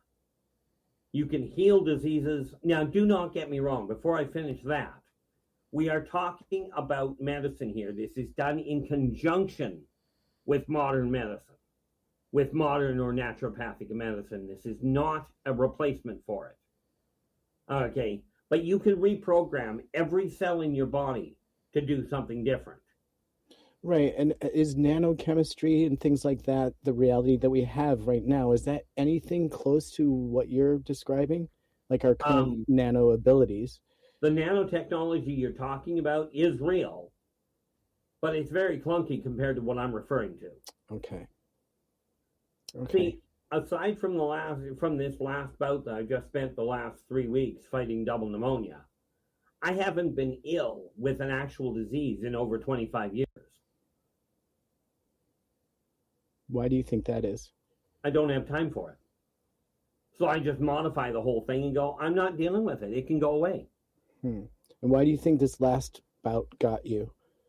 Ultimately, because I lost focus and got really fed up with dealing with humans that were being, in my opinion, absolutely stupid. So instead of telling them where to go, I tried dealing with them. And internalized it and got ill. Yes. Interesting. Same thing I did when I was a kid. I used to absorb other people's illnesses and let my own body heal them. By being very empathetic, is this through your empathy abilities that would be? Essentially, yes. Interesting. Empaths can actually absorb the negative energy off of another person and then translate it, and then transmute it into a healthy body in their own right. When I was a kid, that's how I worked, and I figured out how not to do it, and then decided I was going to do something really stupid. My son came home with double pneumonia, So I took it. He healed in under a week, and I dealt with it after that. That's very interesting. If anyone wants to jump in here, I do kind of have one final throw in. One final, and then I got some more, Tim. Okay. All right. Did you see the film Interstellar? No. Okay, then don't even bother with my question. Go ahead and go, Dave. All right, let's go to the Doug Shelby. Keith, did I ever ask you if you had played a role-play fantasy sci-fi game called Star Frontiers? I did. I ran a chap. What the heck was he? I did run a chap. His name was Chantel NT. I forget what the name of the race was, but it was the game was a riot. All right. Yeah, we played that for a couple of years. Two more questions from our audience. Christy, first-time listener in our chat room. Do the 8-foot blue birds really exist? Are they the same as the blue avians? Essentially, yes. Number one, do they exist? The answer is yes. Okay. And some people call them bluebirds, some people call them blue avians. And I'd have to go back through my notes to, quite frankly, they're actually included in volume 2. But off the top of my head, I cannot recall exactly what they actually call themselves. But they are very real.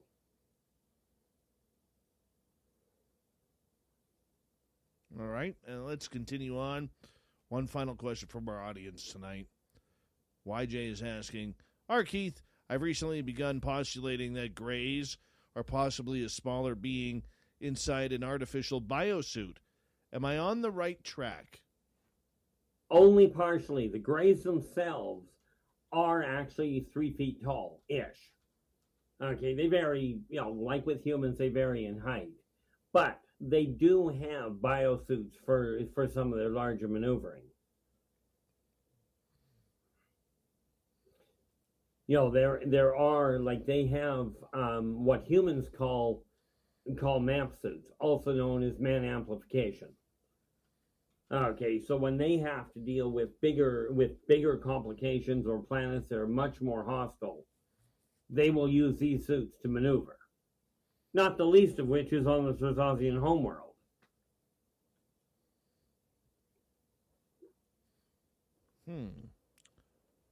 Over the last 12 months, since this is your last show before 2023,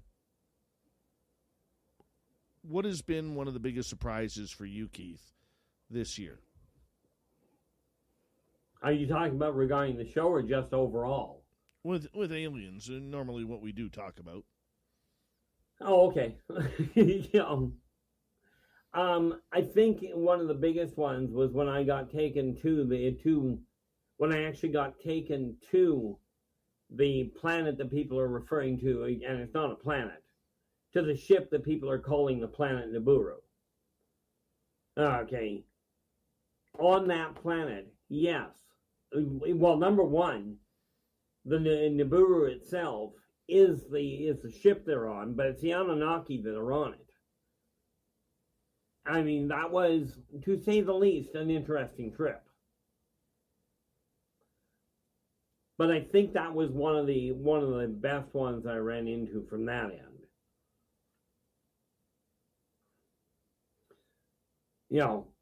Other than that, well, since I didn't try the death thing again this time, life has been for me pretty much normal. But I think that's probably one of the more exciting events. Usually is. Keith, 45 seconds, or about a minute here. Tell everybody where they can find your YouTube channel, your books, and everything that's good about you. On my YouTube channel is R. Keith Andrews.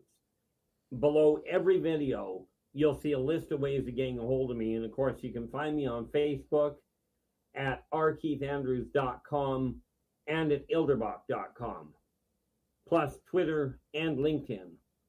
But like I said, these are all listed below. Theoretically, if you contact Dave, he may put you through to me. Yeah, I'll just send them to your Facebook page. That's what I do. But easiest way to find me. I do my best to answer. Yeah, you're very, very good that way. Tim, your first experience with Art Keith? Kind of interesting, right? Loved it. Thank you so much for the invitation. I appreciated it a lot. Thank you for that. Yeah. No worries. No worries. Thanks a lot, Keith. And a big thank you It's great all. to meet you, Keith. And Great meeting you too. And a big thank you all for tuning us in tonight. We very much appreciate our Keith Andrews and the ET Connection. It literally happens here near the beginning of each month where we come in and talk extraterrestrials, sometimes all night long. And we appreciate Keith for being a good sport with us tonight. We got Mr. Ron Bumblefoot Thaw rocking in the background with Little Brothers Watching. Bumblefoot is the official music of Spaced Out Radio, rocking us in and out of every single show. Get your horns up for the guitar god himself. Special thanks to everybody listening in at home, at work, in your cars, wherever you may be. Thank you to everyone in our chat rooms tonight. YouTube, Twitch, LGAB, Facebook, Spreaker, the Space Travelers Club, and on Twitter at hashtag Spaced Out Radio.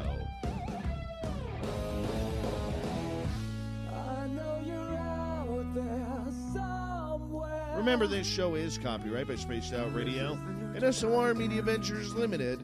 Thank you so much for choosing to share your evening with us, because together, my friends, we're watching. We own the night. Mr. Bumblefoot, we need a favor. We need you to take us home.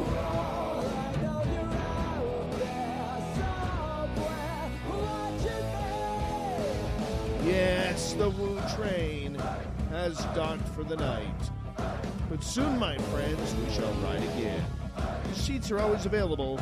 Your tickets never expire. And if you want to bring a friend, we got room for them too.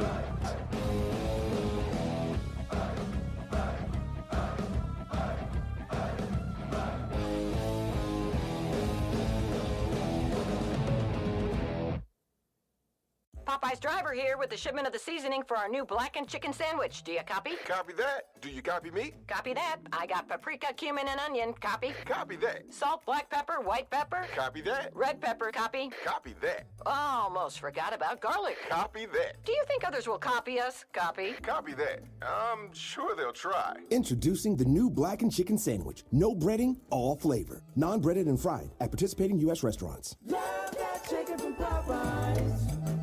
Mary redeemed a $50,000 cash prize playing Chumba Casino this year. I was only playing for fun. Winning this was a dream come true. Chumba Casino is America's #1 social casino experience. It's serious fun. With over 80 casino-style games to choose from, you too could win life-changing amounts of cash. Be like Mary. Log on to ChumbaCasino.com and give them a whirl. That's ChumbaCasino.com. No purchase necessary. Void or prohibited by law. 18 plus. Terms and conditions apply. See website for details. The voice in the preceding commercial was not the actual voice of a winner. For 40 years, I've walked the line between worlds, and am well versed in death. But I want to have faith in humans. Give me something to believe in. Earth below me, sky above me, fire within me.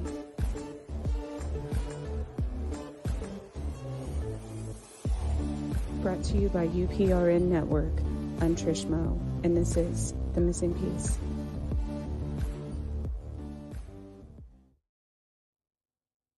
Welcome, everyone.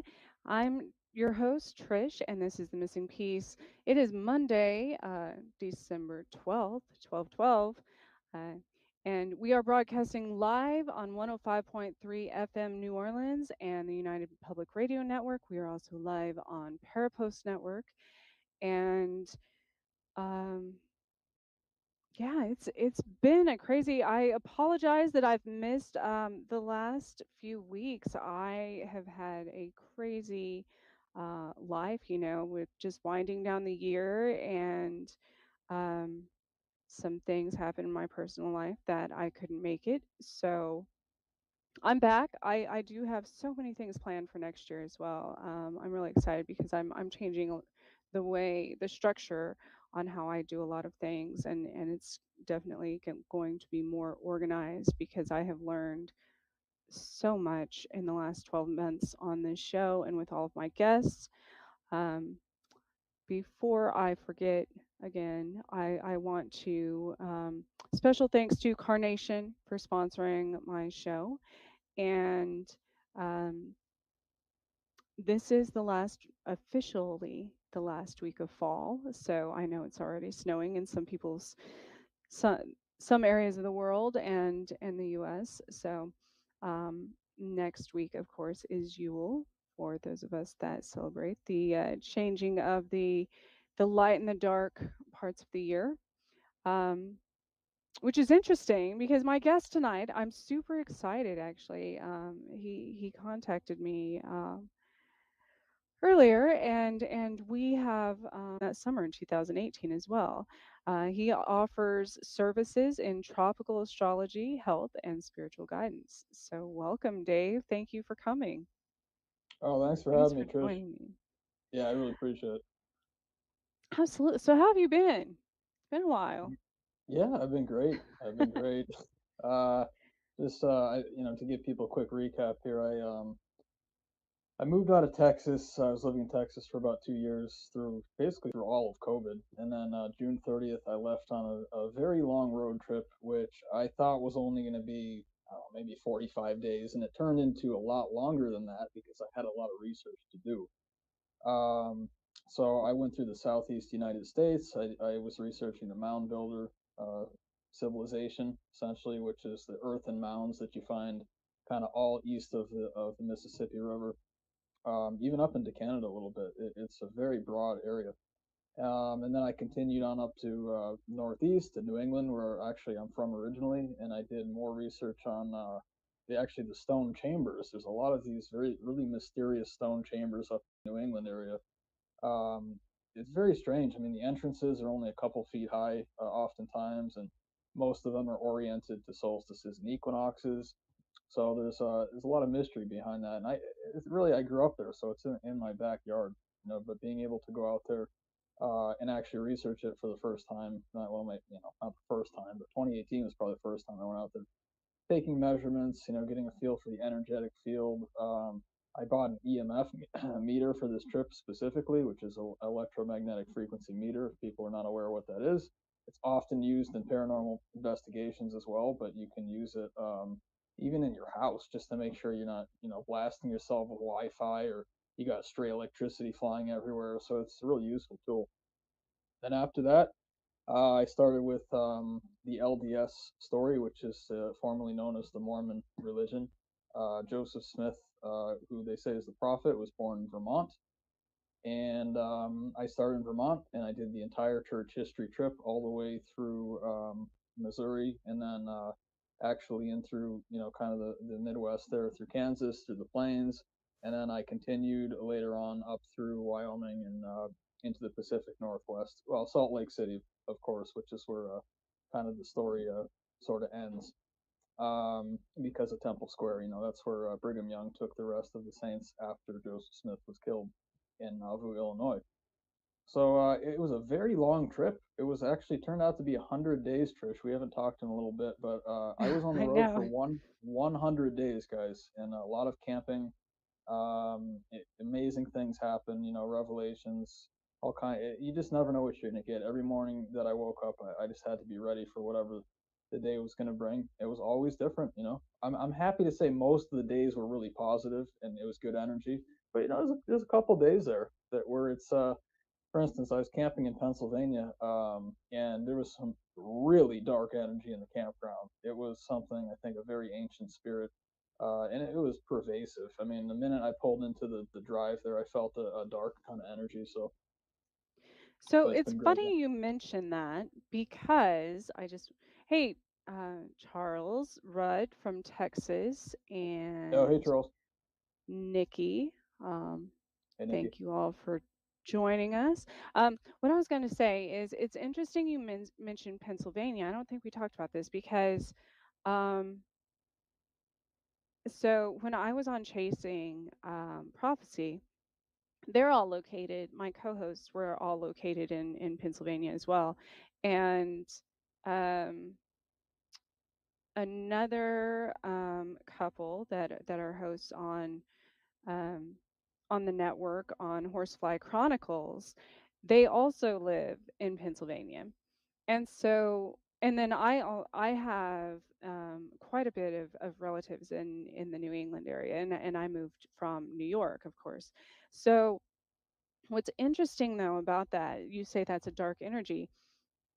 Almost 100% of the time, and I'm not even kidding you. It's the times that I tune into their show. It's the times that something is going on in Kansas, like really dark, where people start reporting, UFOs or cryptids or things like that, and then there's a lot of deaths or crime and things like that. Every single time it mirrors what's going on in Pennsylvania. So I find that really interesting.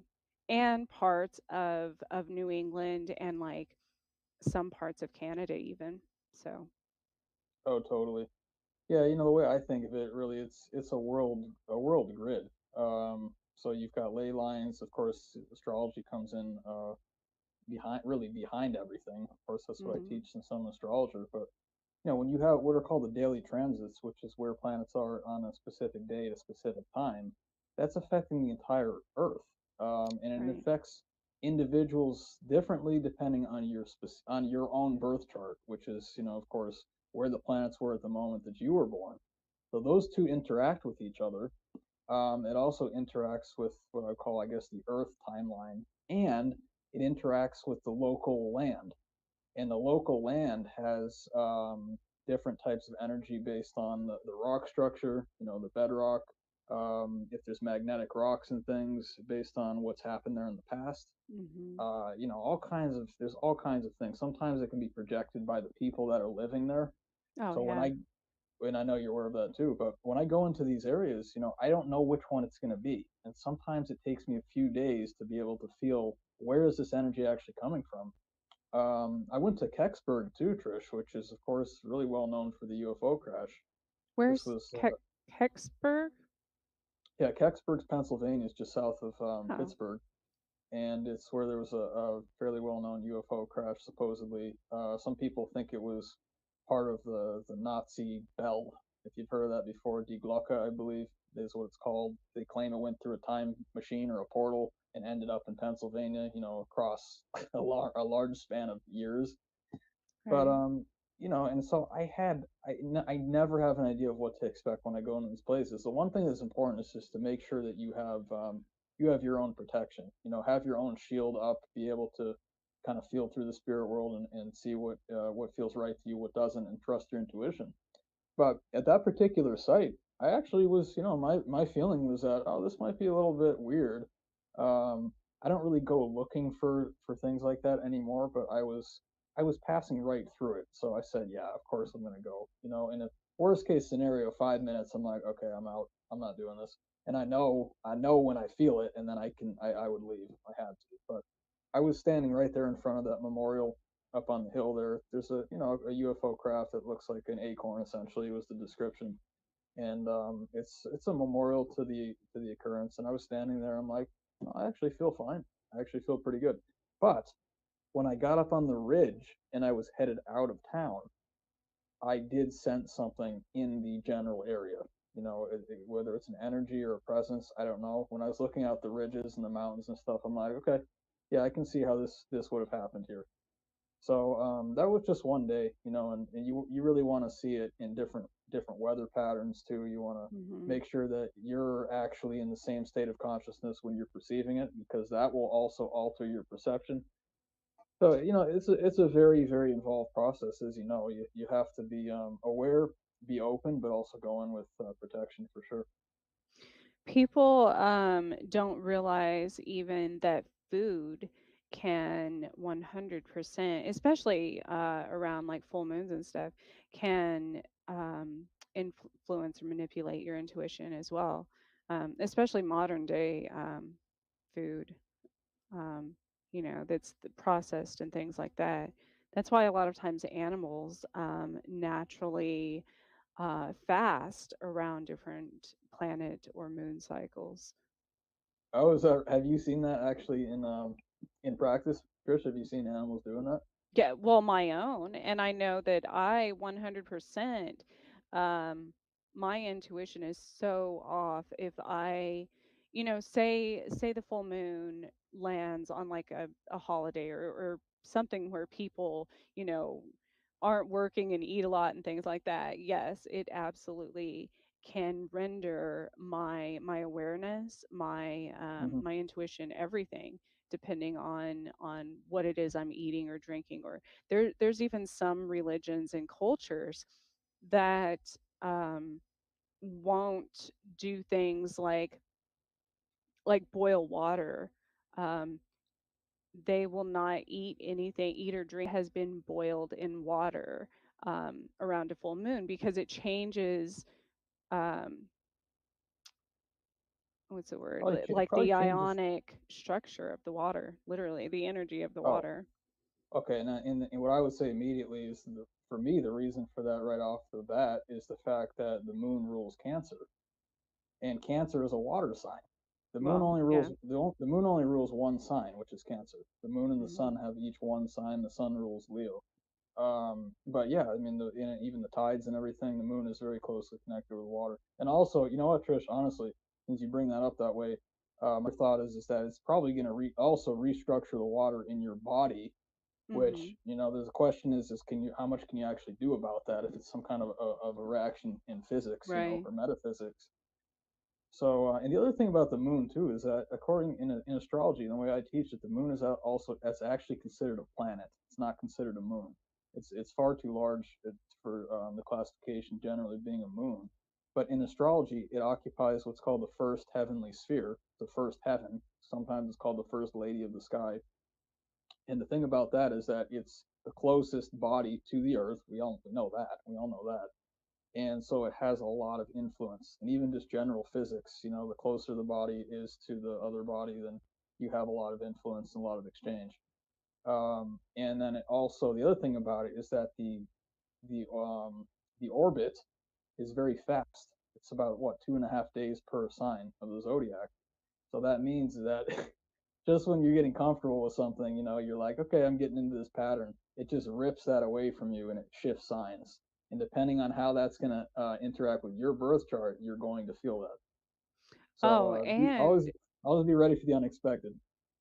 each planet when that the moon is in also affects different body parts, and people don't realize that. So like That's it's correct. Yep. not safe to have surgery on certain, if you're going to have like, I don't know, it's common for people to have like appendicitis or gallbladder surgery or Hmm. things like that when and then there's other ones like this past full moon. I'm a Gemini, so the full moon, it was in Gemini, and that correlates with your fingers and your throat, um, like throat chakra, things like that. So everyone around me said that they, and I'm sure this time of year also with the air being dry and stuff as well, Yep. but had throat issues. They're more likely to injure that if they do a lot of singing or yelling or whatever people do. And but I kept cutting my fingers, and I'm like, what is? And then I remembered that, that directly correlates with Gemini. So Yeah, and the interesting thing about that, I actually just did an entire show on astrology and the body with my co-host Karen Holton. We have a podcast called Aliens and Astrology. If you guys want to check that out, it is on my YouTube page. I think we'll have a link posted, but it's easy to find. It's just my name, Dave Petrelli. You'll find my page. Anyway, I go over the entire thing, and even a lot of astrologers they're not aware of that. They don't really talk about the human body a lot, and in fact, it goes so far that it's absolutely shocking, shocking how well, the and I don't know why it's not taught. It should be taught I don't in know. medical school, Oh you yeah, know, because that's how serious it is. Like yeah. and people say, "Oh Well, no, that's this woo-woo stuff." No, yeah, it's not. You can actually, it's scientific based. Like you can, it's just astonishing to me that nobody takes it that serious because It affects everything. Oh yeah. Yeah, and I'm before I started with astrology, I'm a scientist, guys. So when I came into it, I actually didn't want to do astrology. It was put in my hands as what I believe is a responsibility to the earth and to teach it correctly. And I would never have done it if I couldn't literally basically put my hands in front of my eyes and get it like 99% accurate every time. And then the 1% that I missed it would be my fault. It's not the chart. It's actually just me, with something. But the point is that I looked at it as a science from the very beginning because I've been trained in sciences. I studied biology since I was 10 years old, and so I had the proper scientific method already in place. So when my friend, actually Santos Bonacci, he's an absolute genius, guys. Go to his YouTube channel, Mr. Astrotheology. He's pretty much essentially the number one flat Earth guy on the planet right now. He's a What's world his class. name? Name is Santos Bonacci, Bonacci. And he's world class astrologer. He also teaches about human sovereignty and the corruption of the world and the ruling families and all this stuff. He's just absolutely brilliant. I actually learned basics of astrology from him in 2015, and the thing that happened was I gave him a chance because actually the information that he had about the Eastern teachings of the human body, Eastern medicine, and also about how astrology is in the body and about the sacred spinal cord fluid and all these topics that you never hear about in the West, not even one time at all. For me, I'll speak for myself. And then what I did was he had some suggestions about videos to watch if you enjoyed his video, and I said, wow, yeah, he actually completely changed my life. And in the side column were videos about astrology. And the reason I gave him a chance was because he completely knocked it out of the park with the esoteric side of biology. And so I already trusted him, and I said, all right, if someone like this who brought this to me, which I've been waiting for like my entire life. This was when I was maybe about 26 or something like that. I found this on YouTube. I said that, yeah, if he brought that to me, I'm gonna watch every video that he's done, and that's kind of what I do. Is if I really build trust in someone, I'll watch all of their work. I want to know, because if you got a good bearing on that, chances are you probably have a good bearing on some other stuff too, and it makes sense to like pay attention to that person, even out of respect too. So I watched the astrology videos, and then I just took it into the field with me. I did my own birth chart. I did my friends' birth charts. Then I started to do birth charts for people that I didn't know. And I was able to place it in the proper sign every time. It made sense. It completely fit. And I actually was essentially forced to accept the system because it was scientifically sound. It wasn't my opinion. I didn't do it because I wanted to. I'm not Right. like trying to be. I'm very straight, actually very straight down the center kind of person. Even though I go into all the fields, but I'm not trying to be counterculture. I'm not trying to be cool. I'm not trying to get attention. I'm doing it because it's a science. It's actually a science. It's not taught as a science now. It's taught as a pseudoscience, and people know it from newspapers and horoscopes and all this stuff. But actually, it was called the science of light in ancient Egypt. And between ancient Egypt and ancient Mesopotamia, the system of tropical astrology was developed. And it was taught as a science because it's all mathematics. In fact, it's actually all numbers. If you really want to break it down to how it actually works, it's all angles and numbers. And I Numerology. don't. Oh yeah, and I don't have to do any kind of inference. It's all right in front of me. I look at the number, I look at the degree, and then I tell the person what that means. And that's all it is. It's a system. So certain, I mean, obviously it was signs that I was supposed to pay attention to intuitively in my life, but they were degrees and angles, and it was a specific, if I see a certain number and I see it next to a specific letter or another number or something like that, I know which direction whatever it is that's trying to send me a message is coming from, or what's coming up, and that's actually saved my life actually in a lot of cases. And I know there's probably tons of psychics and mediums and stuff out there that do that, but don't even realize they're doing it, because they haven't actually gotten it down to a science yet, quite literally. Um, because before I would have just thought that was my intuition, that was it's the same concept of people with like lottery numbers and things like that. Um, everything's numbers, everything's probability and patterns and sequences and things like that. Um, and so when you can read that, then it makes it much less confusing, I think. Um, as far as like grid points and things like that on a map. Oh yeah, 100%. I mean, when you're what I teach the Earth as, like I teach it as it's a created system. You know, when you have the whole universe in front of you, this is one segment, and it's a created system with specific laws in it. So basically, though, if you got the laws in place, you know, I'll just start with of course astrology, the science of the solar system, the master science.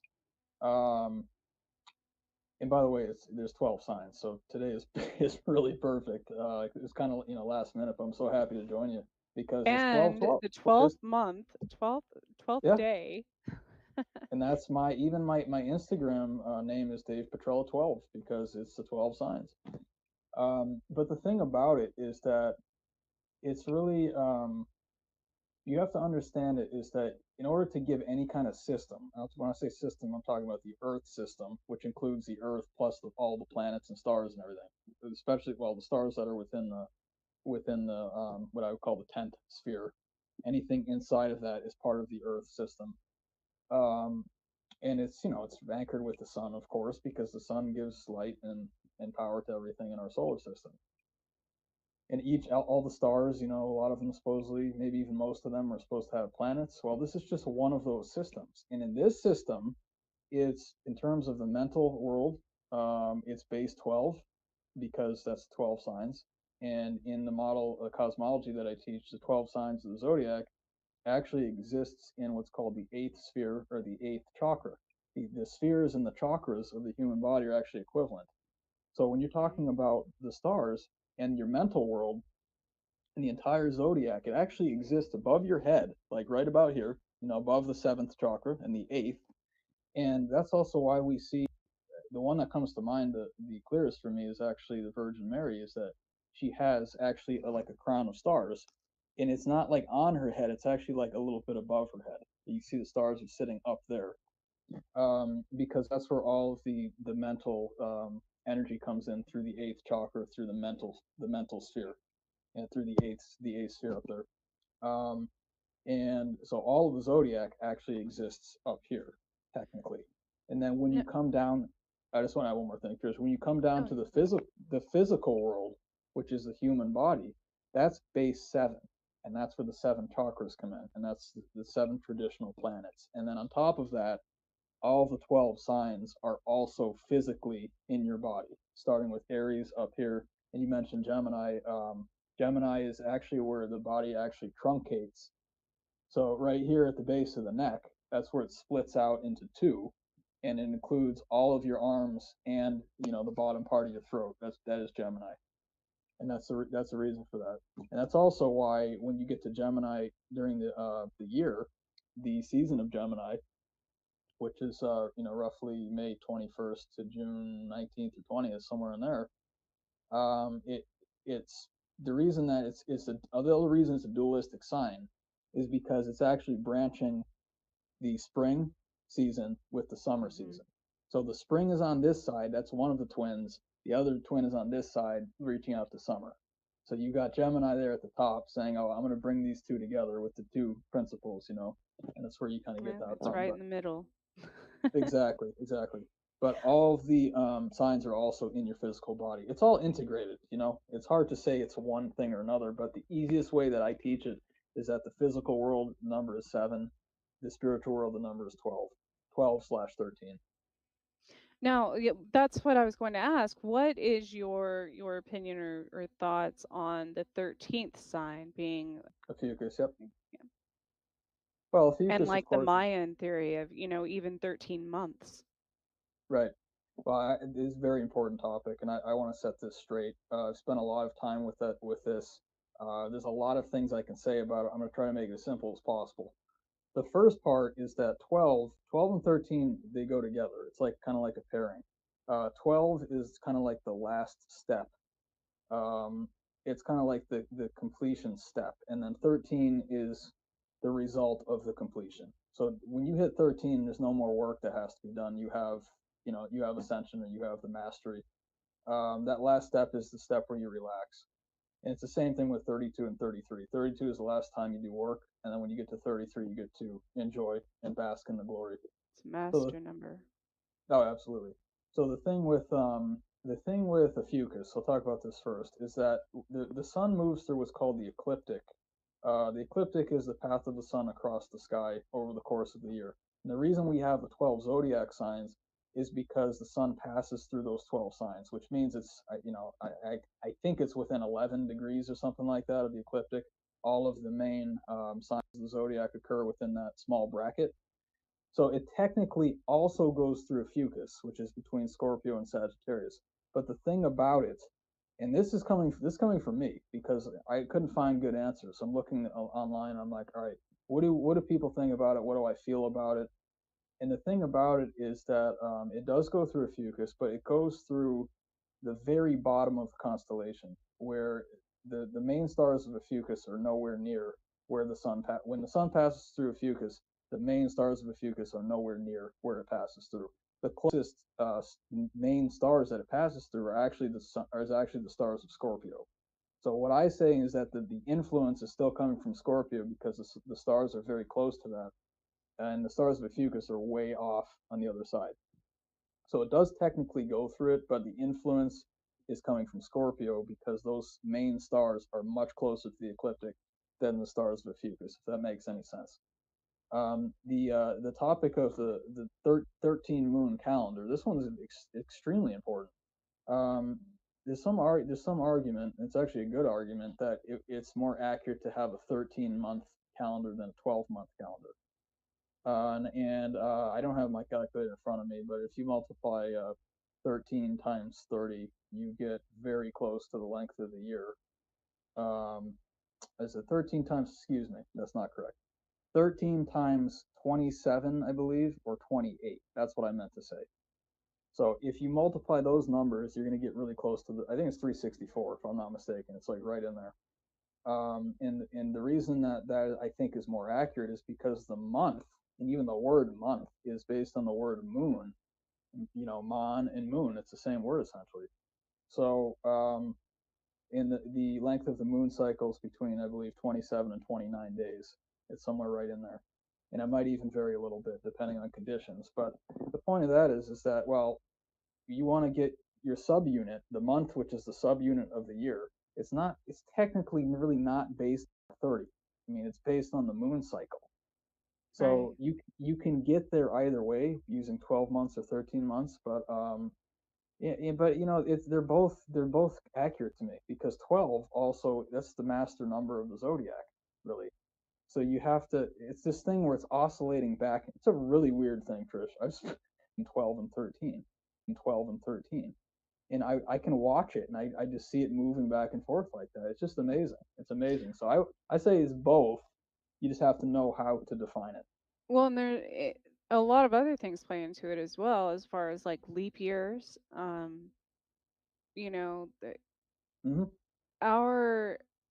Our basis, I guess, our concept of time is very simplistic.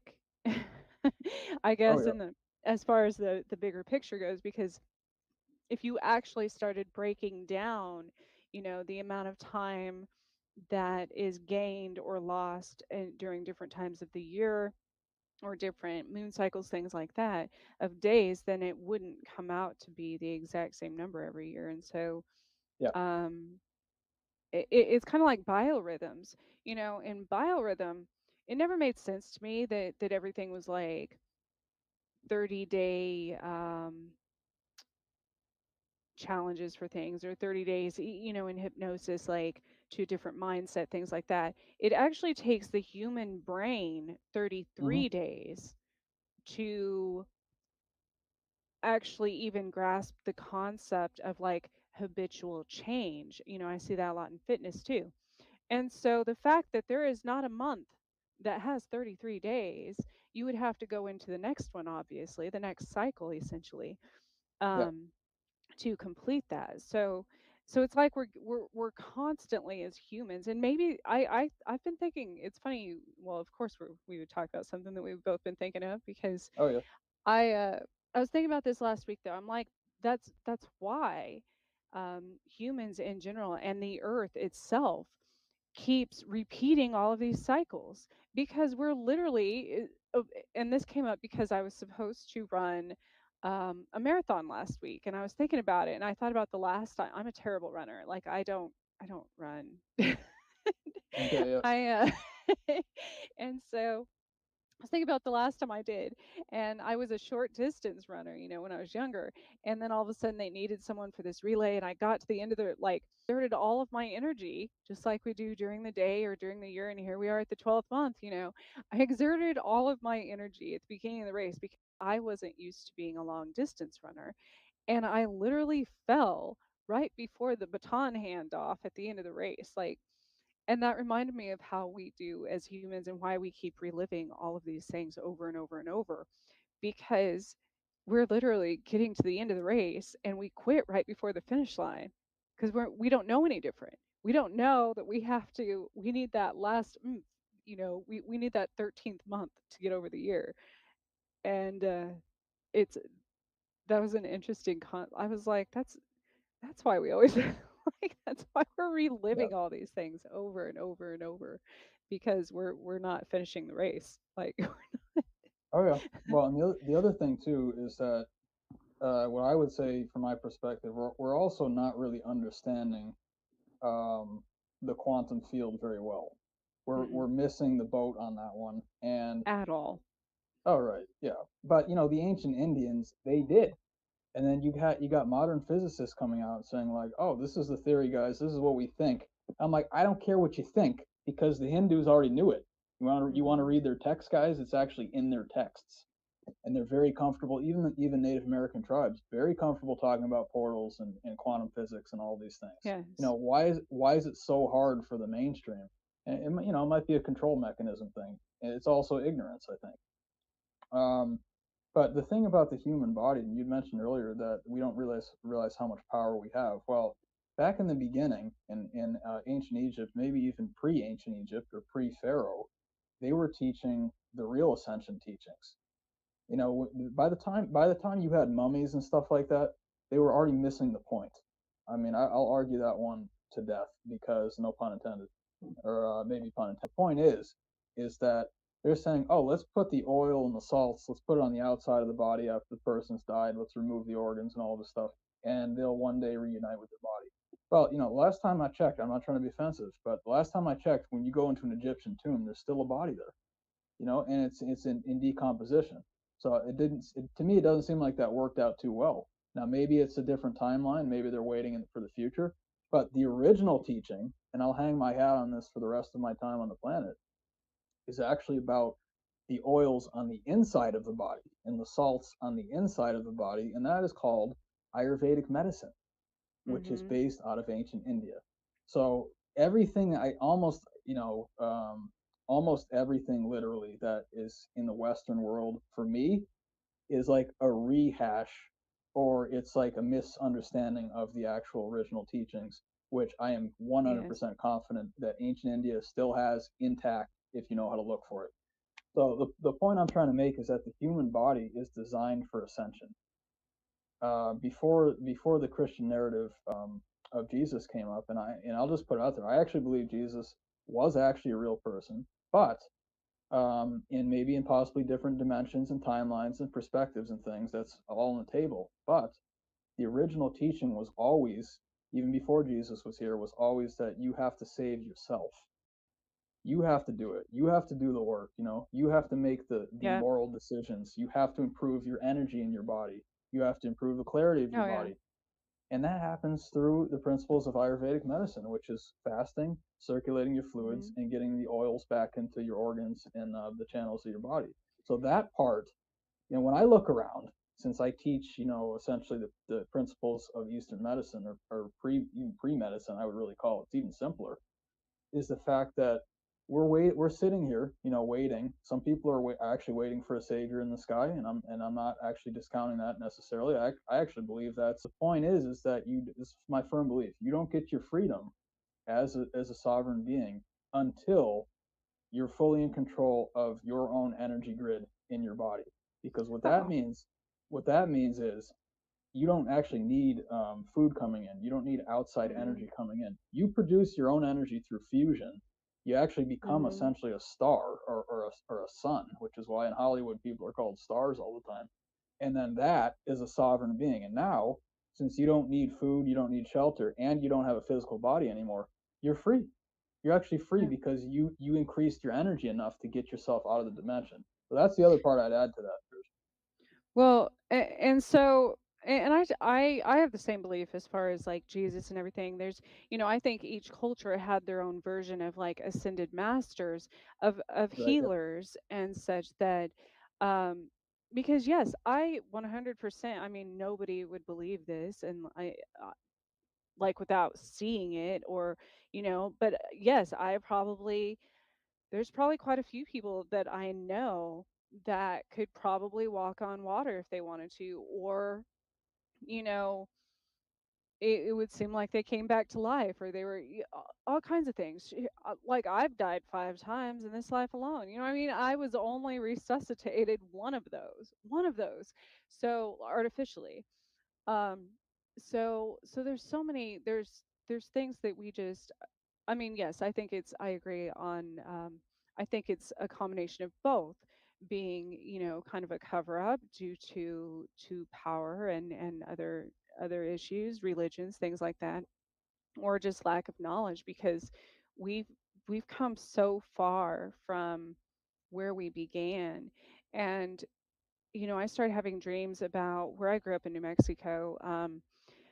It was just in the last few years they've discovered bones and artifacts and things from a tribe that was almost 30,000 years old.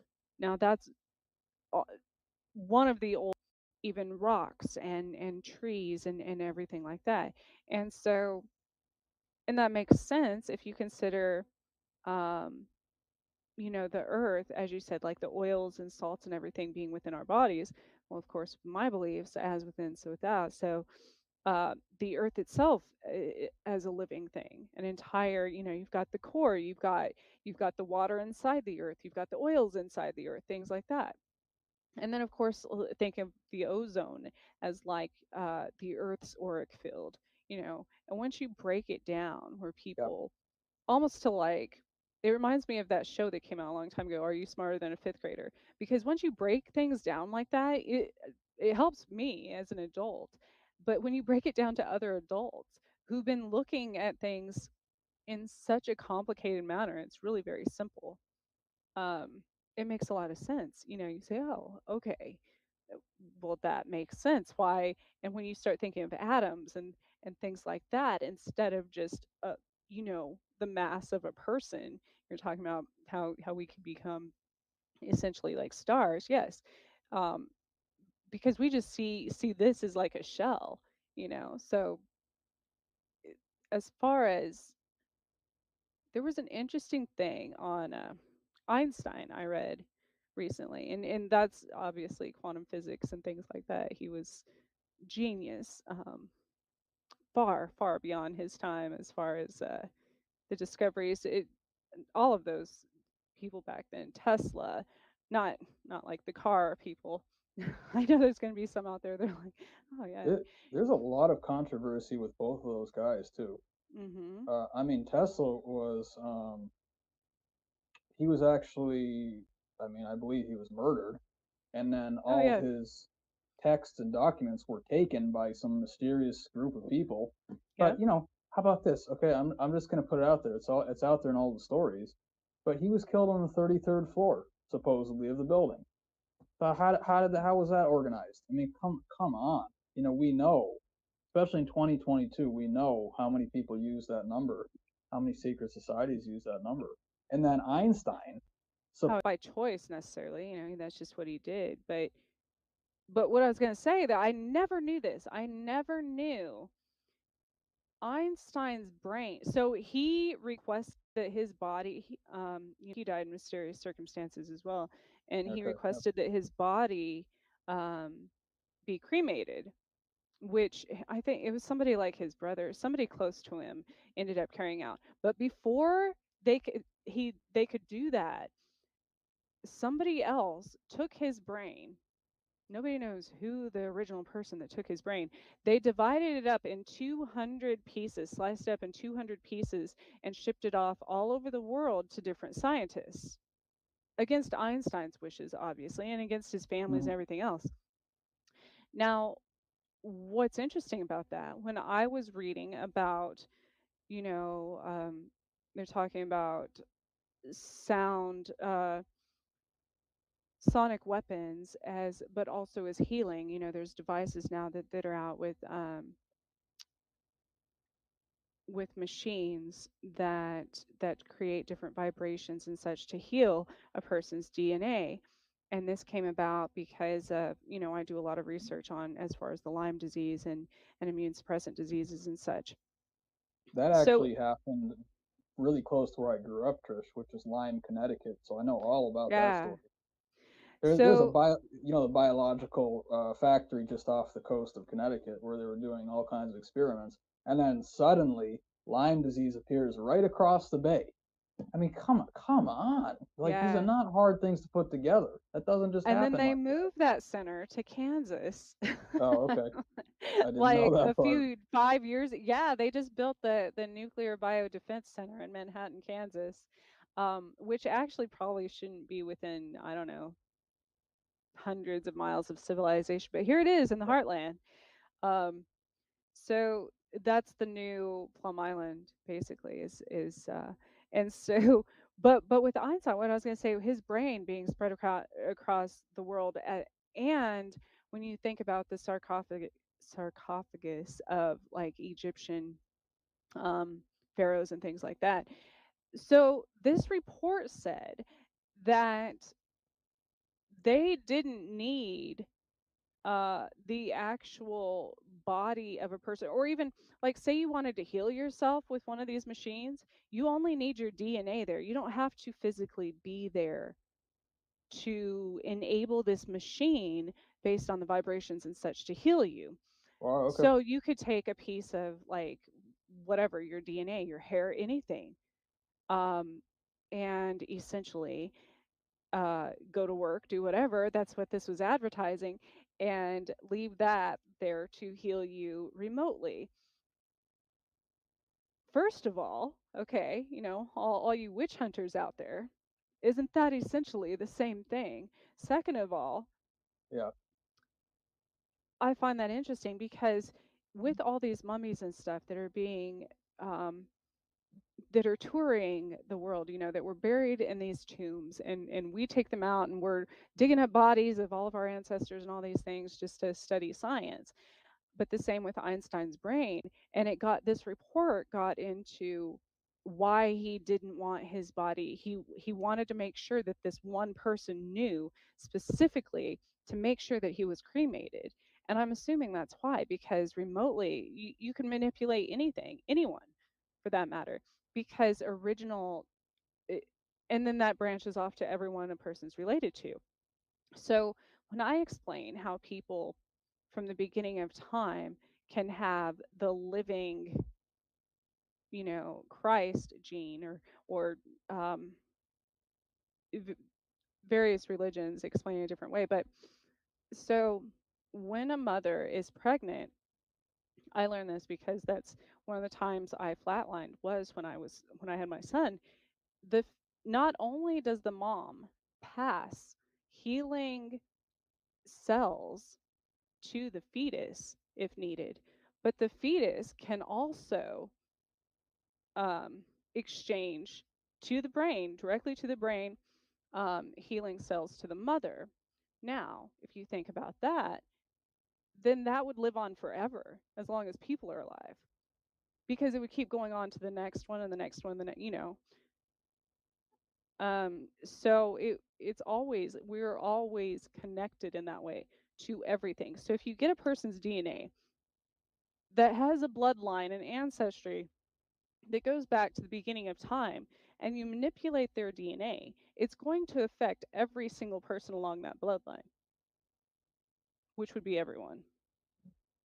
Oh yeah, and the Earth grid too, because Yeah. everything that changes. I don't know if you probably, I'm sure you've noticed this too, Trish, but anytime a high-profile person dies, I feel a vacancy in the grid, and I feel it shift. Because their consciousness is not being put into the larger system anymore, and I know that they're not there, and I'm aware of it. And then actually, that's when things. Usually, that's often when you see things really shift, and a lot of times because if it was a positive influence of a person, well, it's like the chaperone has left the room, you know. So now Right. the energy that's been trying to get in, now it can sometimes do that. And So, oh, good. I was going to say that brings up what we were talking about kind of before the show, as far as other now, you were talking about we're kind of seeing past the veil and being able to discern between good and evil as far as uh I guess spirits and extraterrestrials and things that could be a walk into human bodies. But what is your opinion of that on the future of other um outside influences, I guess? Trying to come into human bodies, you're saying? Well, trying to, if humans have finally secured maybe our, um, well, we're still on the risk of extinction either way, but if we finally secured um, being able to discern between spirits and extraterrestrials and things like that influencing our bodies, but there's so many theories that, you know, plants are actually farming us, or that like there's the whole democratic human extinction um, theory, that they're trying to make humans go extinct to save the world and things like that, or the machine base like AI taking over. Yeah, definitely. Well, all that stuff is really coming into the limelight now. I mean, it's become very apparent. It's really obvious, even over the past like 3 years. It's just gotten. Oh yeah. I mean, I get in terms of bot messages and stuff. Like, I actually ask the person, I'm like, look, I'm sorry, man, but I actually don't think you're a real person. So, and I'm not being disrespectful, but if you are, then I want you to prove that to me right now. And if you're not willing to do that, then we're not talking. Because you don't know who is on the other end, and most of Right. I actually think about half the time there's actually not a person there, and it's wasting my time. And it's also pissing me off, excuse my language. But it's like, look, I have things to do. I'm not gonna. It's not even a person. This is ridiculous. But the AI question, I think the battle between actually good and evil is largely AI driven, and some people think we're coming up on a resolution to that very soon. The pole shift. I know Frank Jacob is saying it's going to be in April. I'm not sure if he's still saying that, but it feels about right to me. We're about to go through another solstice, and then 8 days after that, we're going through part 3 of Pluto return. And I'll just remind people, this is for Pluto return to the United States, which means the last time Pluto was in the position it's in now was when the United States was founded 248 years ago. It only happens once every 248 years, so no one on the Earth has seen this yet. And the thing about it is that it's this year. The first part was February 22nd, which 2 days after that, the war with Ukraine and Russia broke out, and I said it for like 4 weeks before that happened, Trish. And I'm like, guys, there's going to be a war. I'm sorry, okay, but you have to just get ready for it, and be in the right place, the right state of mind. And then July 11th was the second one. I don't know what that was because I was actually on the road. I wasn't paying attention to news stories and stuff. And then the third part 3 of Pluto return, which for me it kind of rounds it out. It kind of closes out the year, and it figuratively and actually is December 28th, which is 7 days after the equinox. So those get combined as if they're not powerful enough by themselves, which they are. So I can already feel I actually was started to feel the equinox about 4 days ago. it's called an orb, which means how many days on either side can you feel the influence of the solstice or the equinox or whatever you're looking at. I can feel it. I would say about probably maximum of about 2 weeks before the event happens. It doesn't get strong until about 7 days before. But as we're coming into it, I have not. I can't remember a month period. It's not even a month. It's probably 3 week period where I've been as busy with downloads coming in, talking to people, networking with people, doing shows, huge amounts of information coming in, things that I never thought, I didn't even think it was out in the grid to actually have access to. I didn't think it existed. And then suddenly all this stuff is coming in. A lot of this is related to these big events that are happening. It's also related to my chart, because it's not just what's happening in the sky at the moment, but it's what's in your birth chart, which is what you actually interact with every day when you interact with the world. You carry your own sky in your body. So that's the first point of influence. Then it's what's out here. So what I'm trying to say is that it's going to be compounded.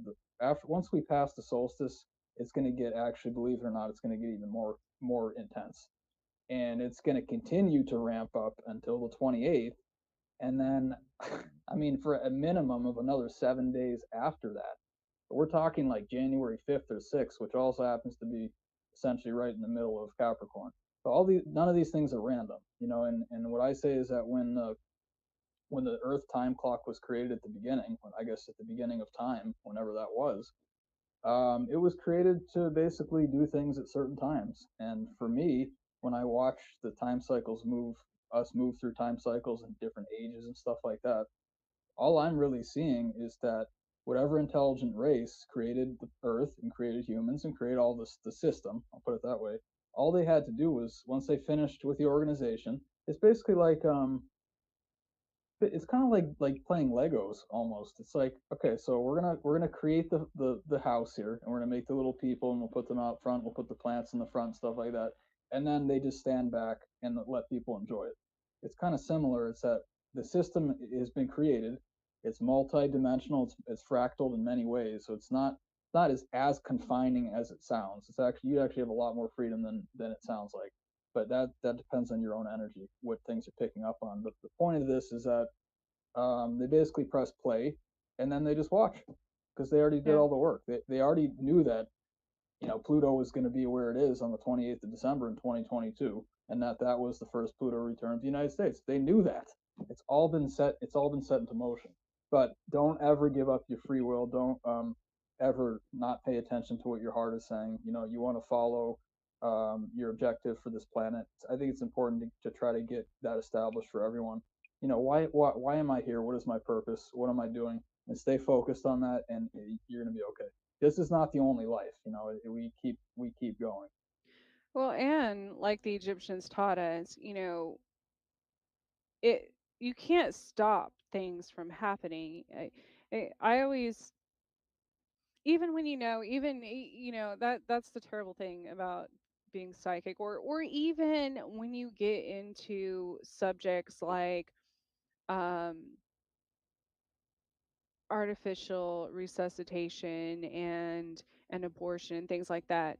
There's a big reason that and the only people that would probably say this are those that have probably actually died before and been brought back to life, because then I have had to relive certain things that happened up until that point over and over and over, because I was supposed to die then. I mean, so it's like hacking. It's a universal law thing, and believe me, when the more times you bring someone back, it's literally like. And I thought about this because I had some cut roses, and I was giving them. They always send you from like floral shops and stuff that fertilizer stuff. It's supposed to keep them looking alive longer and like fresh and stuff, but they're cut, like they're gonna die. They're like, but here we are just feeding a dead. You know what I mean? And that made me think about that. I'm like, that's not really doing anyone service to And the same with abortion. And regardless of a person's moral or religious or whatever thoughts about it, um, it's it interrupts the universal law. And I cannot emphasize enough how much that affects a bloodline. I mean generations. Or people say, well, what if that child would have had um, a better life, or wouldn't have had a life, or what if they're doing whatever a person's arguments. To each their own. But I'm saying is there's things that aren't being considered when you think about that. When you think about maybe that was that specific generation's karma. Maybe Oh yeah. whatever happens, and people don't think about that, because I promise you, like, I've realized in my own ancestry, my own bloodline, things happen um, to me on the exact same day, in the exact same fashion that happened to one of my ancestors. Um, and so we're interrupting a lot of that by the same with like vaccines and stuff. And yes, I've had them. Like, we as humans, we only know what we know until we know differently. So a lot of times we don't understand. And that's what Nikola Tesla and Einstein and people like that, even Edgar Allan Poe, died mysteriously for his, and his writings obviously were far beyond his time. Most people nowadays can't even comprehend what he wrote. um but that's the danger of those things, is that we don't realize the damage we're doing until 100 years later. you know we don't, to anything, to the earth, with AI, with any of that. All of those people back then, and look at all of the studies, even with the government, were way back in the 60s. They even had, cell phone, um different, already being invented, and things, and people can't, that blows people's mind in modern times, thinking that no, that's impossible, that they know. They Wouldn't they have told us? Wouldn't somebody have told us? Wouldn't we have learned that? No. um and that's why, na by the time everybody caught on, it's too late. It's too late. I mean, it's not too late to going back to what you say. There's no one coming to save us. You got to save yourself. It doesn't matter. There's no secret pill. There's no secret, like, fountain of youth, nothing, unless you raise your own vibration. Yeah, That's why people get cancer over and over and over, and they're healed yeah. from it, and then they get it again. um Things like that. It doesn't matter. There's Nobody is immune from the obstacles of life, you know Yeah, yeah, and it's interesting too because I was vehemently opposed in the beginning to a savior coming on the clouds. I know a lot of people, joke about that, say, "Oh, yeah, that's the most ridiculous thing." However, I've since what basically, and again, this is things that have been shown to me directly through revelation, through visions, through my research, through being on the road, through other people, is that the story that I feel is actually coming into prominence right now is the ancient stories from the Bible, and specifically the Book of Revelation. The very weird thing, because it's not something I would ever have chosen to say, "Oh, I want to do this," or "This makes sense to me," or whatever. I'm actually just I'm getting pieces of information that is indicating that I think what we're going into is related to that story. And of course, like you were talking about, things don't disappear until there's a resolution, whether it's in your life or whether it's in the larger cycles of Earth time or whatever. It will keep coming back, and it's a big cycle. But the thing for me, actually, I want to talk about Jesus for a minute because this is a very interesting character in history. The first thing I want to say about it is that he was supposed to have been born at the beginning of the age of Pisces. And the thing that's important about that is there's a reason he's associated with the fish. There's also a reason he's associated with the loaves, the fish and the loaves, because the loaves is Virgo, which is opposite to Pisces. So this is also an astrological story. But the thing about it is that he came in at the beginning of the age of Pisces. I believe that was and is currently the supervisor for the Earth. So he is in my belief, one of the 12 ascended masters. There's one ascended master per sign of the zodiac, which means one ascended master per age of the zodiac, and each age is 2,160 years. And he even said, we have the text in the Bible, he said, I will be with you until the end of the age. Now that's not a random reference to me. To me, that's a literal statement. The end of the age of Pisces, which means that he's going to pass the torch on to the new supervisor for the Earth system, who is the ascended master of Aquarius, which is what we're going into. So in terms of these stories coming in, there's so many other references. Look for I believe it was said, Jesus said, look for the man with the water pitchers on his shoulder. I mean, come on, that is Aquarius, guys. That is Aquarius. That's how he's depicted, with the water on the shoulder. So he was already preparing people for the transition between the age of Pisces and the age of Aquarius, way back when he was still here. Again, that's if people believe he was here. But the thing about it is that I believe that, I'll put it this way, you're not going to, this is my firm belief, you're not going to get your freedom from the Earth system until you harness the power of your own energy. Your own energy field, you have to lift yourself. You have to lift it yourself. And there are ways to do that. There's science behind it. But I also believe that when these ascended masters come to the Earth, they do change the structure of the Earth, which includes the entire etheric grid, the sun, gravity, density, all this stuff. It actually will shift, I believe, per the age that you're in.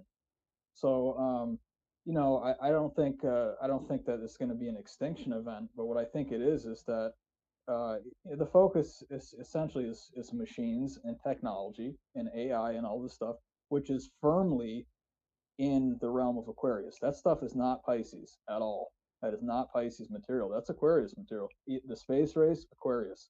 The being as a culture being quirky and having these one-liners and stuff like that, it's not really Pisces. That's Aquarius. So when you see the culture being influenced by that, and you see the signs, I mean, that was even said in the Bible too. Look for the signs. Look for the signs. They'll be in the heavens. It's trying to indicate stuff, and we are transitioning. But I think that what people should keep in mind is that it may be both. There may be a savior. There may be a new savior coming in, who I would call an ascended master, a different ascended master from Jesus. And the thing about it is that will change the system. The fact that ascended being comes into the Earth grid, integrates their consciousness with the Earth grid, will instantly change the Earth grid. That's the first part. But you're still not going to be miraculously saved. It may get easier. It may get easier. It may be more convenient. Maybe we have free energy or something like that. But I still believe there's going to be like a natural expiration of life. You live 100 years or 120 years and then you die. But if you're tired of the whole thing, you don't want to play any of the game anymore, then I would go to the ancient Indian teachings about ascension, which is, you can read the text, guys. It's online. It's actually free online, called the Sushruta Samhita, Sushruta space Samhita. And that's the book that Ayurvedic medicine is based off of. And it was written down, I mean, I don't know if it was 1000 BC or something like that. I could be a little bit off. But before it was written down, I guarantee it was already in place in an oral tradition for many thousands of years before that. These things don't just miraculously appear out of nowhere. These huge volumes of knowledge about medicine and the body, So I think it's wise to not jump to conclusions too fast about the mythologies from the Bible and from some of the other religious texts about who these figures were, because people might be shocked and or surprised or both when there is someone who comes. There is a savior that comes and changes the grid, changes the Earth grid, but still the message is continued that you're still responsible for your development. It's the most ridiculous thing to assume that, oh yeah, someone's going to do it, all of it for us. Well, you know what? Maybe that person comes down and they look at you and they're like, you're not really making effort. So I'm not actually going to extend my hand to you because I don't see that you want that. I don't see you're willing to put in the work. So we go through these cycles, and there's different backdrops almost that humans are able to work with, but it's always going to be that you have to save yourself. It's about you deciding where you stand, what energies are appropriate and acceptable for you, and where your energy is going towards. Is it going towards love and kindness, or is it going towards greed and envy? I mean, that is 100% your choice. That is absolutely your choice. So if you're by your actions in your heart, if you're saying, no, I value the greed and envy stuff more, then you're creating your destiny yourself.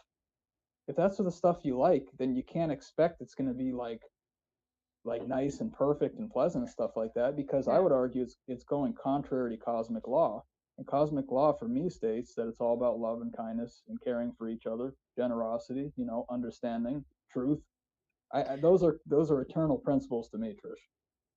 Well, when I started this show, and people always ask me, they're like, well, as a medium and as being on a network full of paranormal and supernatural and things like that, my show, I kind of made more of a variety kind of talk show, because I wanted to also mostly bring on people who had either transform themselves in their lives through terrible situations, and they're doing something for the greater of humanity now and helping other people. And I've had tons of people like that, and healers and spiritualists and things like that.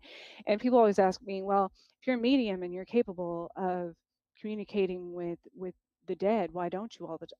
Okay, but exactly what you just said.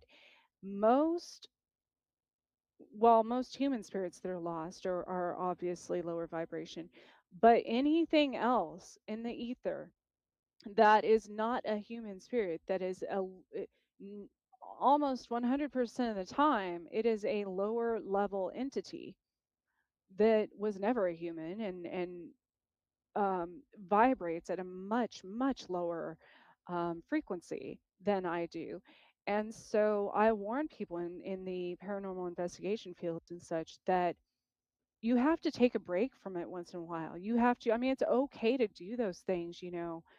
I probably do like one investigation now about every quarter, I would say. So like 4 a year, because I have to lower my frequency to meet theirs, to communicate with these lower vibrational beings.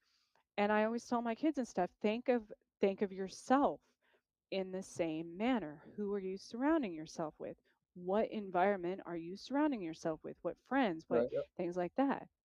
Because that absolutely affects your frequency. And I realize, like, especially with the economy and everything in this day and age, that people can't always help, with their jobs or things like that. But there are so many things that you could do to raise your frequency too. Just singing or petting an animal or grounding yourself, but no, we're not taught any of those things. We're not taught any of that.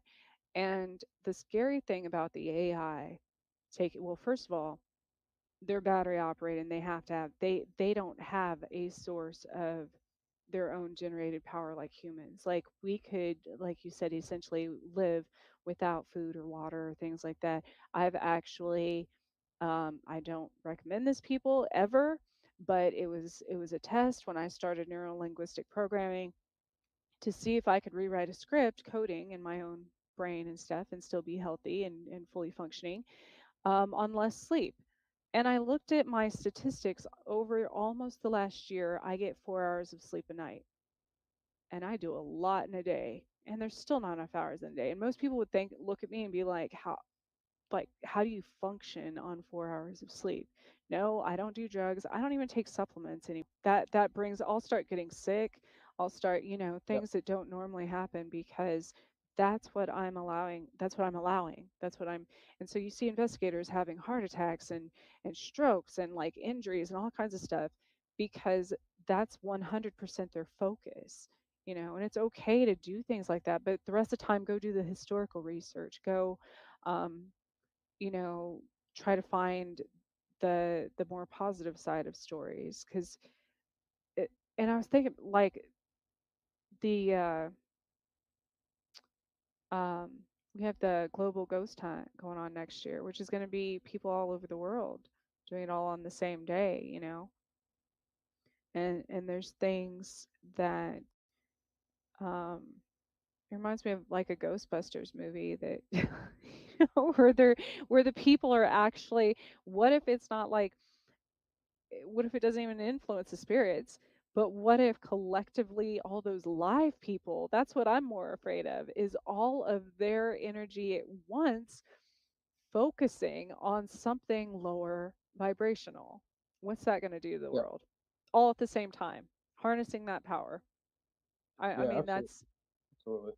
Well, it's the same thing with when you got the monks gathering to pray together, and you see that you read the news headline and oh my goodness, but hey, look what great thing just happened on 10,000 miles away, at the same time, by the way, that they were doing that meditation. yeah. You know, it does affect the grid, and actually, I think uh, one of Laura Lee Popvin's friends, of course, Angel Rock with Laura Lee Popvin on the network here. I was actually just on her show an hour before I joined you, Trish, and one of her friends, Augie Nost, I believe he talks about it being called the mastermind, where you get a bunch of people together and then it amplifies the energy, Yeah. and then you're able to project that energy. So I completely agree with what you're saying, and I'm also not going to be surprised when I see the date, the year, the time, and everything that event is happening, because I also believe that they're going to pick a time that's more conducive to that kind of energy that they're trying to transmit. So it's, people Well, pick the dates as well. and it's the same concept. So especially in pagan and Wiccan communities, back I was a few years ago. It was when the internet really started growing and everything, and YouTube and social media and such. And they had the whole baby witch. There was like a certain day or time or whatever that, and it wasn't dark witches. Oh, okay. Well, first of all, let's get, there's a difference between a dark witch and one that practices black magic. So there's certain ones that work with the dark part of the year, which is coming up on after December, around the 20th through the 22nd.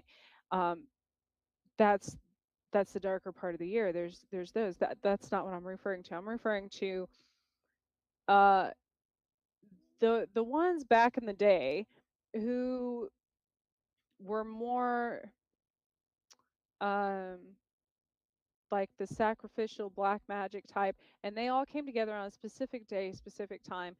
But the problem was these were all younger. I mean, it was literally like a bunch of teenagers um, doing some Sabrina type shit they saw on TV, the newer Sabrina that deals with that. And that's dangerous because I don't care who it is, whether they're a witch or not, what their beliefs are. You get that many people, thoughts become things. Oh Thoughts yeah. can be curses. Thoughts can be black magic. So you get that many people who don't even realize their own power, have no idea what they're doing, and they put this giant organized collective curse out into the universe. It's going to do something. It's going to do something. It's the intention behind it, regardless of religion or anything else. And Even for me too, Trish, even when it's me plus one other person, it's astonishing how much that, because we're gifted in the spiritual world, obviously. So when you get two people that can do that in a room with each other, even on the right. phone with each other, I've had, I don't know if I really shared this before. I'll just say it really quickly, but one of my friends in particular has really easy access to some of the darker realms, and when we get on the phone, if we bring up certain topics, I've heard voices come through the phone. That's not me or this person. And I said, "Did you hear that?" And they say, "Yeah, yeah.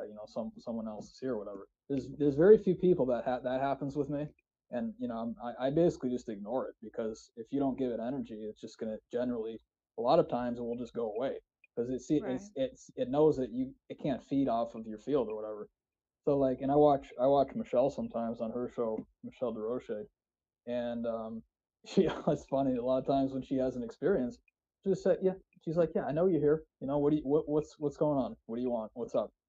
You can't phase people. You can't phase really conscious and aware people in situations in paranormal situations like that. They can try, and then they end up looking stupid, and then no one, I don't care if it's a human or a spirit, no one wants to feel foolish or stupid. So go ahead, guys, you can try, but it's not going to happen. Not here, not today, not with me. And I say that all I knock on wood, I do say that it's rare that they affect me nowadays, but there are times, and again, it's when my vibration's lowered, when my Right. frequency is lowered, when I'm feeding into the like drama and negativity in the world and things like that, and then absolutely, there's 100% time just as susceptible as anyone else to becoming possessed or affected or manipulated by different spirits and things like dark entities and stuff. And the more powerful you are, and that's the problem with the that we don't teach these things. We don't teach spirituality in schools and stuff. That's the problem with that, because there are younger, very powerful individuals that have no idea what they're attracting. I mean, they're not even doing it on purpose. Good people and stuff, but these dark energies are. It's like a moth to a flame. Quite literally. Oh yeah. And we've talked about that before. Like there's kids opening up portals by accident, like I mean, just by their energy and things like that. But they don't know that they're doing it. And they don't know how to stop it. They don't know how to control it. They don't. Right. I Yeah. didn't either. I didn't either until I was much older. Um, and I attracted a lot of dark things a lot of my life. Um, but it, I don't I don't know what I mean, people Well, can teach their own kids, I guess. oh yeah, and I can totally offer something here, because the only time um, that they can, in my experience, that I've ever had an entity try to essentially mess with me, um, is when my energy is low. And you know what happened that day, Trish? I'll tell you exactly what happened. And you had mentioned at the beginning of the show that, of course, even food can change your consciousness and your transmissions and your all this awareness and all this stuff. And it opens up different dimensions. It opens up other possibilities and other fields and everything. And the thing about that is that this particular day, this was actually one of the most extreme things that ever happened to me. It was in Massachusetts. I'll just say that. I'm not going to go into a lot of detail, but Massachusetts is, I would say, possibly the most spiritually charged place in the country. It is Really? amazing how powerful, especially when you get kind of towards Boston and south of Boston. I've never had experiences like I had there in my entire life. We do know that obviously part of it, there's been so much activity there. That's part of where the country started. So you got to figure all of these people coming through, they leave residual energy on the field. That's a big part of it. But on top of that, there's energy there that predates the Native Americans. There's stuff there that is so ancient. Some of it has been created, I actually believe, through potentially dark arts. There was obviously a question about the Salem witch trials and everything. I'm not going on one side of the argument or the other for that. But what I think a lot of that came from is the energy in the land. And when you get a person coming in that's not able, and it's, believe me, it is very strong. So even some of the strongest people, for instance, like myself going into that situation, I felt it trying to mess with me. And I'm like, no, not today. But guess what? It was, I mean, 20, 30,000-year-old spirit or something like that. That's what it felt like to me. You know what I mean? And I might consider myself old. I'm not sure if I'm quite that old. So the point is that, well, hey, even if someone's good, there are some beings out there who are even more powerful than that. Oh, And that's yeah. what happened. That's what happened. It's only once in my life this has happened. It was in Massachusetts. And the thing about it, that's the last thing I'll say about it, Trish. The thing about it was that right before it happened, I actually ate a small amount of fish for my lunch. Now, fish is a very dense material when it goes into the body. It's, I consider it a meat, essentially. It's similar, the protein structure, the density of the molecules and everything. It's not a light food, it's a heavy food. So when that goes into the body, it cuts some. It's depending on your state of health, it can cut some of the currents. It can make you tired, and at that point, if it drops your vibration enough, now the entity that's been waiting for that moment for maybe hundreds of years, they say, oh, they've been watching and waiting, and now I can get in. Like the 1 second when you're at your lowest, they're Oh waiting. yeah, demons have all the time. They have all the time in the world. 100 years isn't it? Right. That's like 5 minutes to them. So Exactly right. But Yep, you for sure. mentioned So, there, if you study the witch trials, even they talk about the food. They say now scientifically, a lot of them may have been affected by a certain. It was like a little bug that had in like taken over their wheat fields or something. It's a really oh strange. yeah. And then that literally affected their brains. Well, You, again, back to the Bible, many of the, well, even in paranormal world, infestations of any type of, pests, things like that are often dark and demonic because bugs actually, and I've told this to people so many times, I'm like, it's not actually, if you have a bunch of spiders in your house, if you have a bunch of flies, whatever, yes, they carry germs and diseases, but they're not actually the bad thing. They're just attracted to they absorb negative energy. yeah.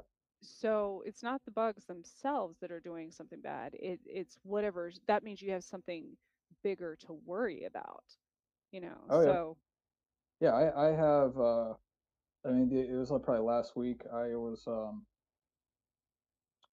basically getting ready for bed, and I felt it. I had the light out. I was almost falling asleep, and I felt something crawling on my hand. And sometimes I'm actually even not even sure, Trish, because I feel energy in all kinds of different ways. Sometimes I'm like, okay, is that me or is that actually something on my hand? I get that. Yeah. Yeah, so I All the basically time. right. So I didn't exactly. So I didn't want to get up and turn my light on, so I used the light from my phone, and there was actually a fairly large spider on my hand.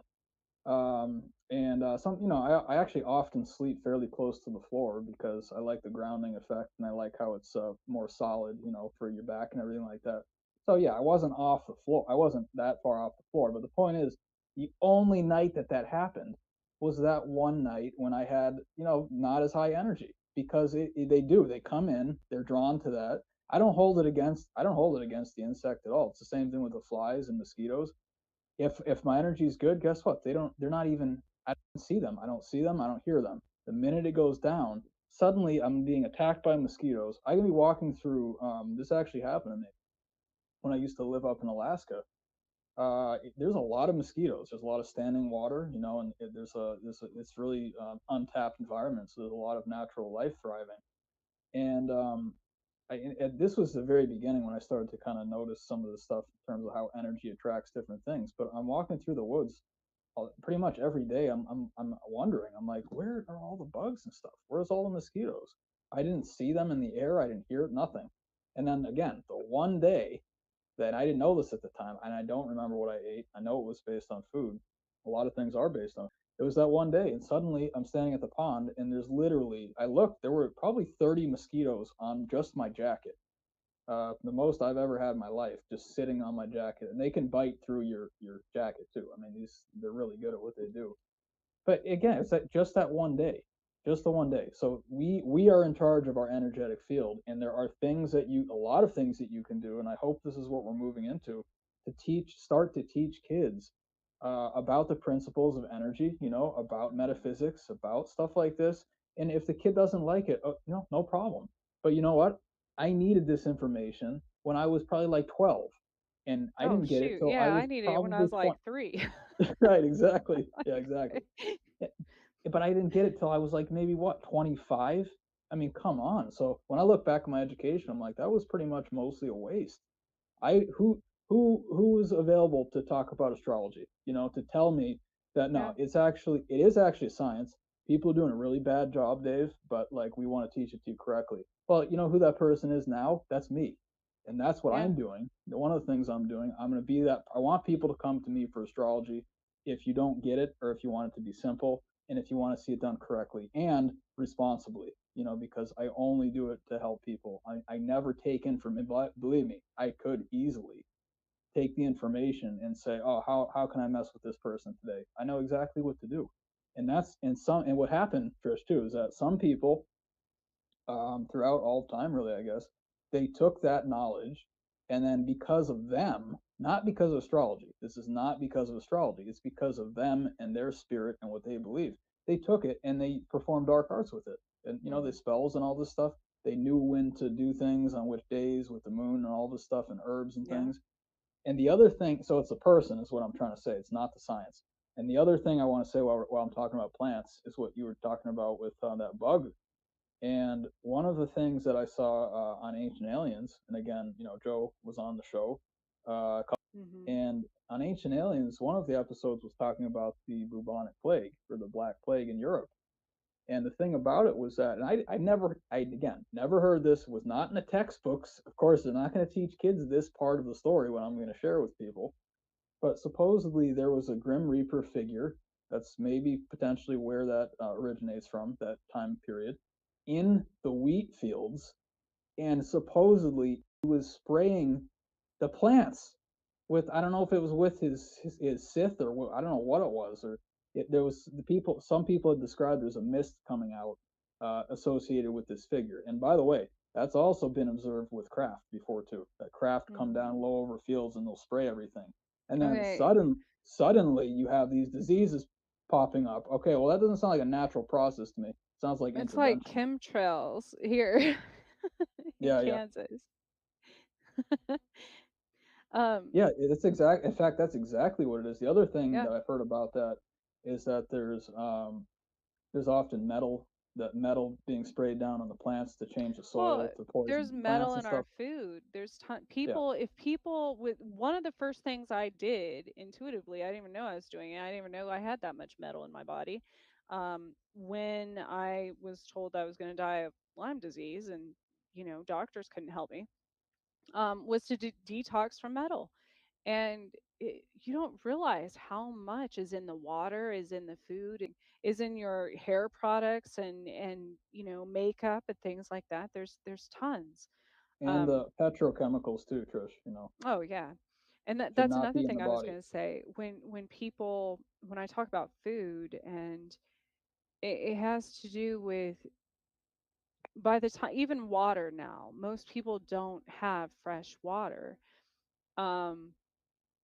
And I'm not talking about like fresh from a well or from a spring, because if you live in a city, obviously you don't have access to that. But cities are, by the time our water gets to us, it's so filtered, even whether you drink bottled water or it comes from the tap. In a city, they put chlorine and treatment and all this stuff in it.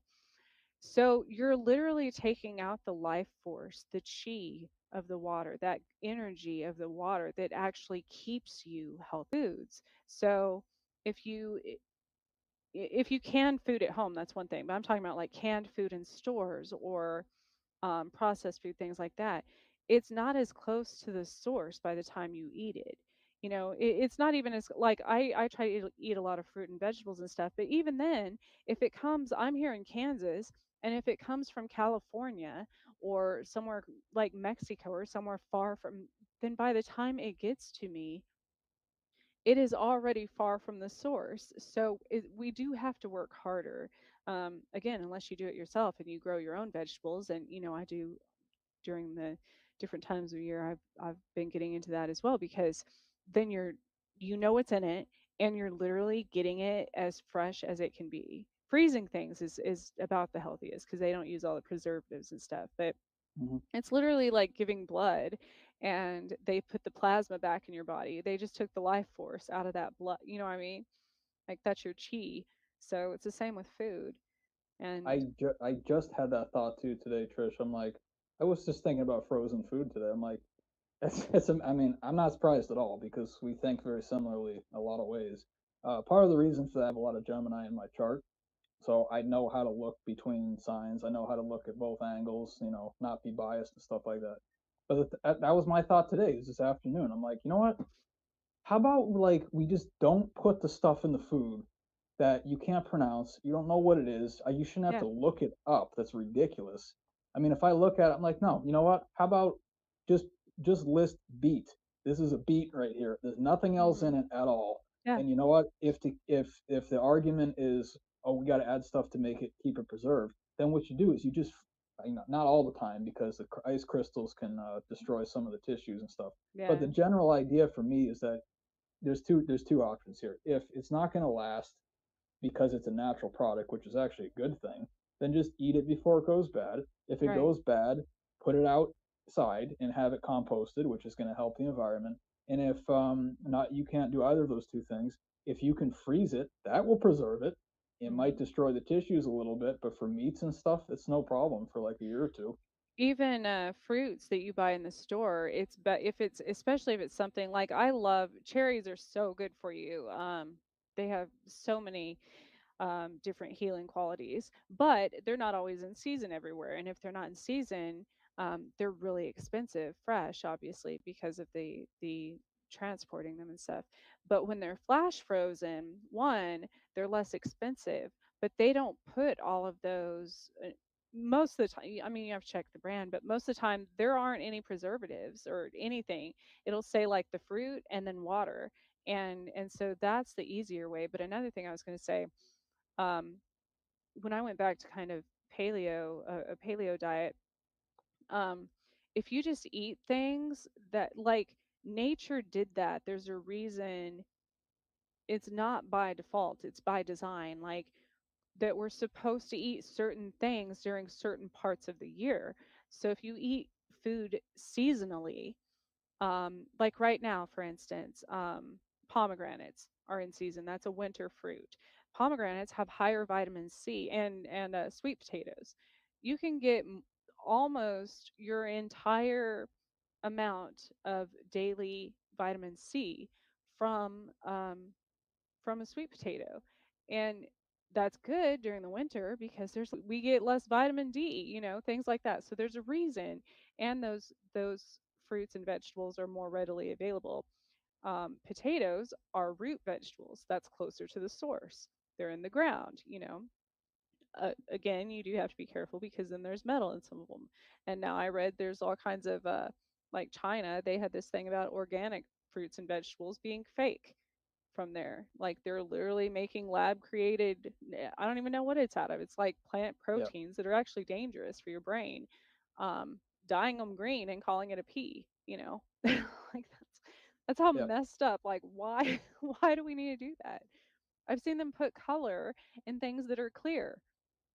What why? Why do you need to color Yeah. something that's clear?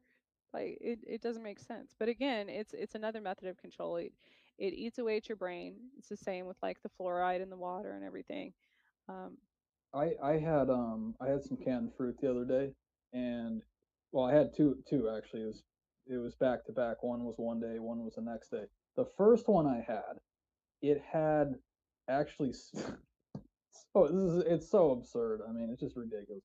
But it had Splenda in it, which is of course an artificial sweetener. It's not even a real thing.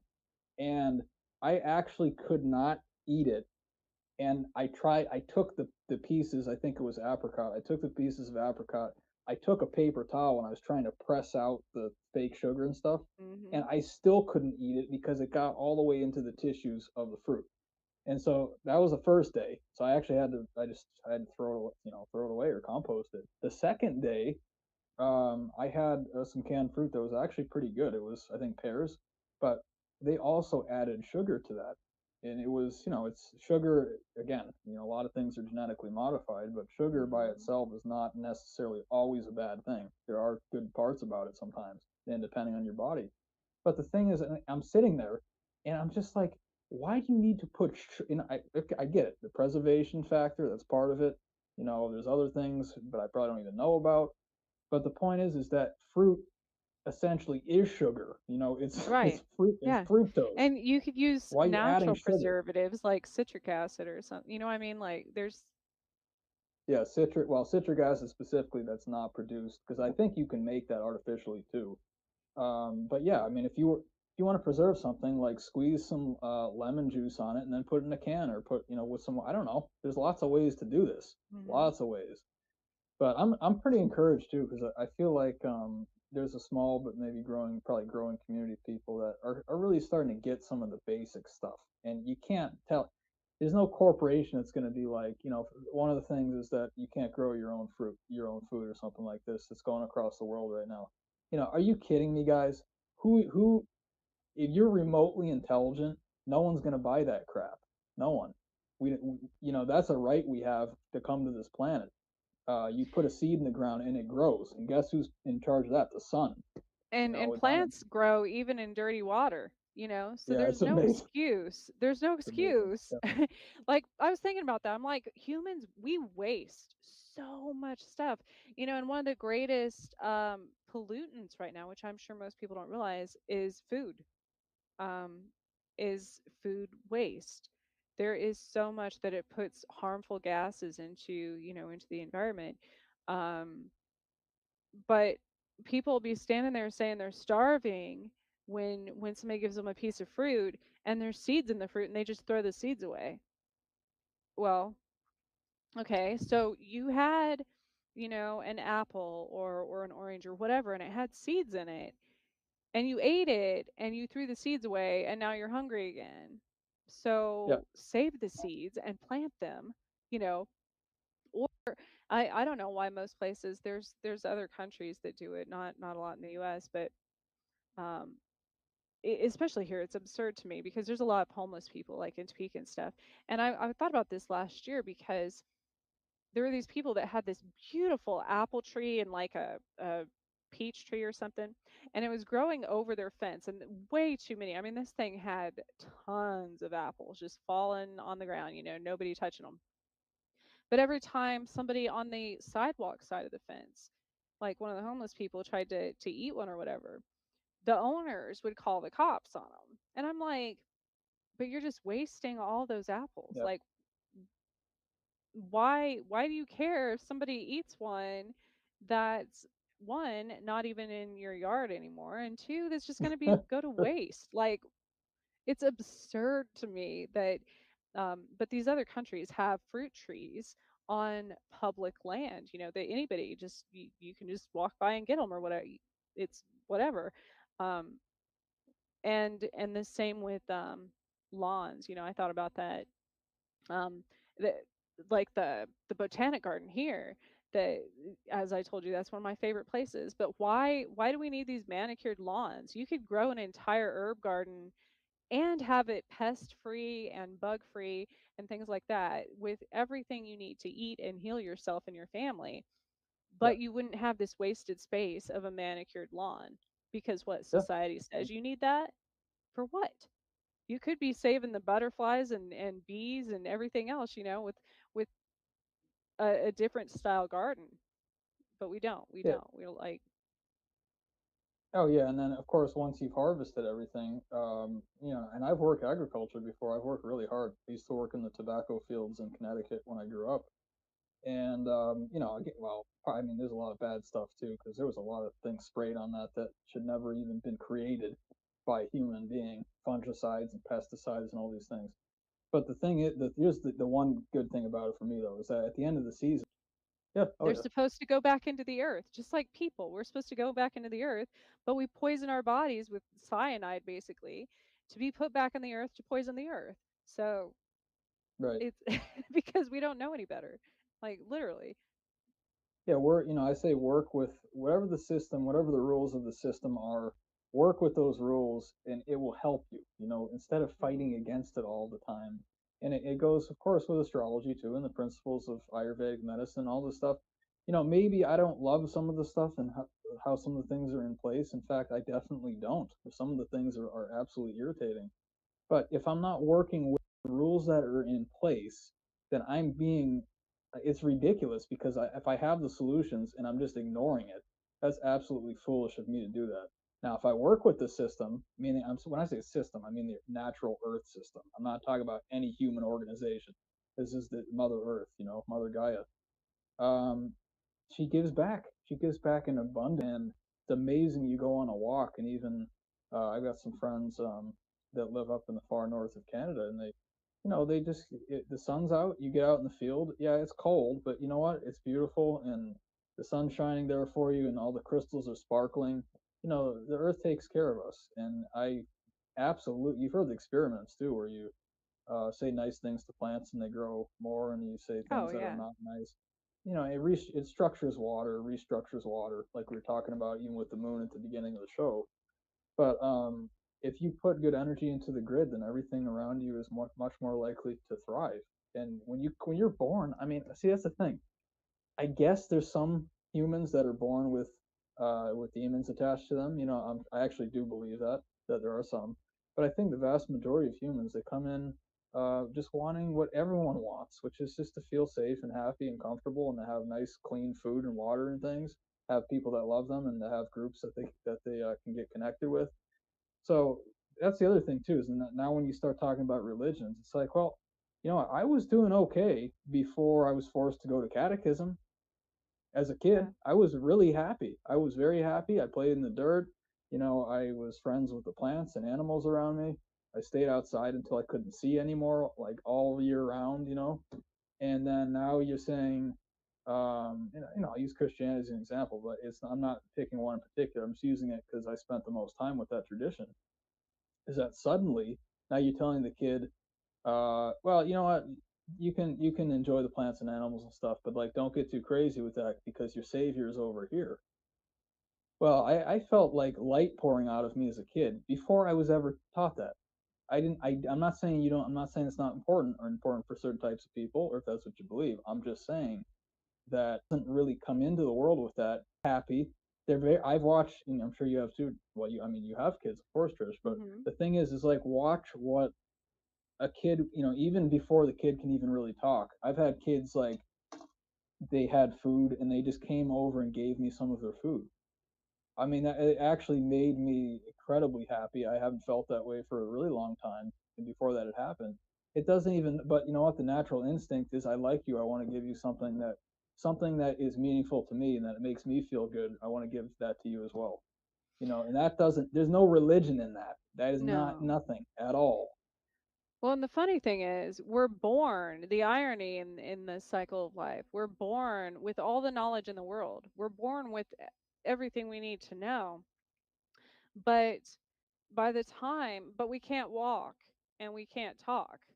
Right. So we have so we can't exactly put it to use. And then by the time we're 4 years old is when a lot of the stuff, a lot of that innate knowledge starts to be forgotten by kids. And then of course we're put in school where we're kind of molded by society and programmed by societal rules. And then we forget all of that. And then by the time we die and by the time we get older, we also lose our ability to think or walk or talk sometimes, people with Alzheimer's and stuff.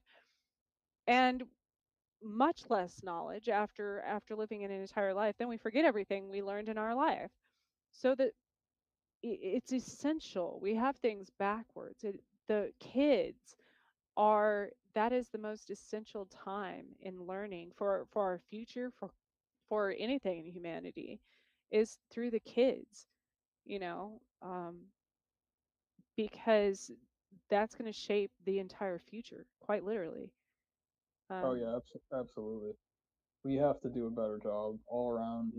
But I feel, I mean, I'm doing more than my fair share to get this humanity to a better place. I have so much on my plate in terms of just trying to teach things properly, so you can have seen it at least. Then after you have seen it, then you can decide if you like it or if you buy it or whatever. But if you're never presented with that option, then we have a problem. I get really, I mean, I get really fired up about this one, Trish, because a lot of people don't understand why I'm saying that. It's because if it's not presented to you, it's not a fair playing field. If you withhold half the information, and specifically if the half of that information is actually the vital part of the stuff you actually have to know, and you're not even giving it as an option, there's something seriously wrong with that. We got serious problems with that. And You that's have to get the basically good where information out. society's at. Unfortunately, I mean, through everything, through with technology and healthcare and schools and everything, I think, unfortunately. And the thing is, but it is important for people like us, as you said, once you do know the difference and have gone through the whole ego part and forgiving yourself that you didn't always do things right or know any better, then you go back for the others. Definitely. Absolutely. I'll be here for humankind for the rest of my time on this planet. My mission statement is very clear. And actually, speaking of spirits, I always ask. Uh, well, I'll say three things. Let's see how many there are when I start to list it. Basically, uh, it goes for a lot of times for specifically the ones I can't visually see in the visual spectrum. I want to know who you are. You got to first of all, tell me who you are, tell me why you're here, and tell me what your vision is, essentially. And if I'm not cool with all three of those, then the shoulder gets turned. I'm not messing with that. You need to be upfront. And that's the thing, is that, see, the more evil spirits, they don't like those questions. They don't want to answer that stuff. But guess what? If you have a pure heart, there's no problem answering that. That's actually one of the best ways to be able to distinguish between the spirits. I've had a couple times, only a couple. I mean, a lot of the entities that I encounter are definitely lower energy than me, not necessarily caring about the principles that I care about. I have had a couple, though, where it absolutely blew me away. It was so beautiful, very good energy, and very calm and peaceful, and it inspired me to be a better person, even because and one by the way, Trish, I think you probably like this topic. I know we don't have a lot of time, but one of them was a fairy. It was actually a rock fairy, or a nature spirit. You can call it either one. Very, very tiny, very, very small. But it was made of ultraviolet light. I couldn't see it, but my camera saw it, and Oh, unfortunately, wow. I did lose that picture. But the point is that it was the most brilliant, like purplish pink, fluorescent color outside of my visual spectrum. My camera saw it, and it was unmistakably. I saw the figure of the body and everything, and it was very. This one in particular was very kind of stick figure, but you can, as a spirit, ultimately you can appear however you want to appear. So there's nothing to say that you can't do it this way or whatever. The other one was on a mountain, actually, in the United States, in the southern United States, and the the being was actually, I don't know if I'd call it. It's hard to say exactly. It's hard to define this exactly, but essentially, it was inside of a rock. This is another rock spirit, and it was, I don't know how long it had been in there for, but I came up on the trail. I saw it there, and I said, of course, because I see, much like you, Trish, we see what's around us. We see the surroundings, we see the things, we sense the things that we can't necessarily see. But I saw the features, the general features of a face in this rock, and I said, okay, I know, I acknowledged what was there, and I said, there's something here for sure. And when I came back down the mountain, the sun had started to set. This was on my trip, actually. This was the very beginning of my trip. Really? And so, oh yeah, it's actually in Georgia. So what happened was I came back around, and of course I wanted to observe the rock again, just to share the energy and to see what's going on.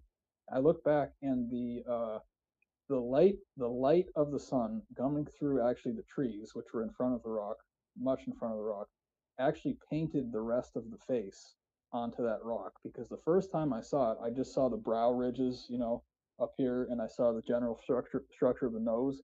But when the light came through, it painted the eyes in, it painted the mouth in. I could see the outline of the face. I think probably the only time in my life I've ever had that experience. And it was very special because I think a lot of these nature spirits are kind of in hiding right now, because the earth is very volatile. It's not a very welcoming place in a lot of instances. And I think they feel very misunderstood and misrepresented. But basically, it was really surprised that I saw it there. And the first look was a look of surprise and kind of puzzlement, because it might have been 1,000 years since the last time it was acknowledged. Most people are walking up that mountain, they're not looking. They don't even care. In full light, full disclosure, I'm here to help you. They state it. They state that I'm here because I like you and care about you. If you don't feel that stuff, it's not a good spirit. For me, it's very simple. I was just going to ask you, you said that last one that was in Georgia? Mm-hmm. Huh. Yeah, it was There's in Georgia's Georgia. got a lot of, um, that's where the Guidestones are. Oh, I went through that town. This is weird, Trish. I don't know if I told you this. I can't remember what we had talked about, but I went through the town where the Guidestones are. I was going to go there and visit it, and I passed through there I was less than 24 hours before they were destroyed. Oh my goodness. So I actually, if I had gone there that day, I would have seen them, but I didn't because I didn't have time, and I had to backtrack like 45 minutes the next day. And I come back there. Well, actually, one of my friends sent me a text that said the